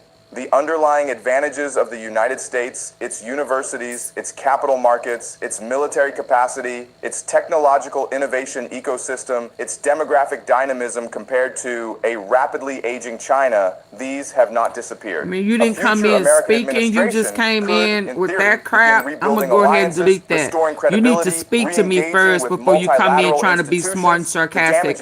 I'm putting you in timeout. Irreversible, but it is accumulating every day, and accumulated Think about damage has a your compounding actions next quality. time you The come longer in it and you continues, wipe your the harder the funky recovery. feet. The second You thing to speak. understand is that China's Learn ascent your is home not training, without its or own don't come serious over here vulnerabilities. being Xi rude, Jinping's disrespectful, China and faces a smart. property crisis of historic proportions. Now, It how you like faces a that in demographic timeout, collapse, the result sitting of in the the corner one-child all by policy yourself? that will profoundly constrain its labor Nanny force boo and its boo, you economic got put in the dynamism within the next corner. 15 to 20 Wipe years. your It funky faces a feet private next sector that time. has been spooked by regulatory crackdowns, a youth unemployment rate that has been at various points alarmingly high, and a political system that has no legitimate mechanism for leadership succession or course correction. China is not the invincible juggernaut that anxious Western headlines sometimes portray. It is a formidable rival with profound structural challenges. But, and this is the point, whether China wins the competition for global influence does not depend only on Chinese strength. It depends on the relative strength of both competitors. And right now, one competitor is spending an extraordinary amount of energy undermining itself. That is the core of tonight's argument. This is not a story about Chinese genius. It is a story about American self-sabotage. And the tragedy, the deep, almost literary tragedy of it is that the man doing the sabotaging believes with absolute sincerity that he is making America great again. He believes the tariffs will bring manufacturing home. They will not in any meaningful time frame, because supply chains that took decades to build cannot be rebuilt in a single administration. And the automation that has replaced manufacturing jobs is not affected by tariffs at all. He believes that confronting allies will make them respect America more. It will not. It will make them hedge, diversify, and quietly prepare for a post-American world. He believes that retreating from multilateral institutions demonstrates American sovereignty. It does not. It cedes the floor to China, which then shapes the rules of those institutions in Beijing's favor, while America watches from outside. And here is the final point I want you to sit with, because I think it is the most important thing I will say tonight. Power in the 21st century is not primarily military. It is not primarily economic even. It is relational. It is the aggregate of trust, of expectation, of mutual dependence that nations build with each other over time. The United States spent 70 years building the most extensive relational network in human history. The network of alliances and institutions and shared frameworks that made American leadership, for all its flaws, something that much of the world accepted and in many cases genuinely valued. That network is the true source of American power.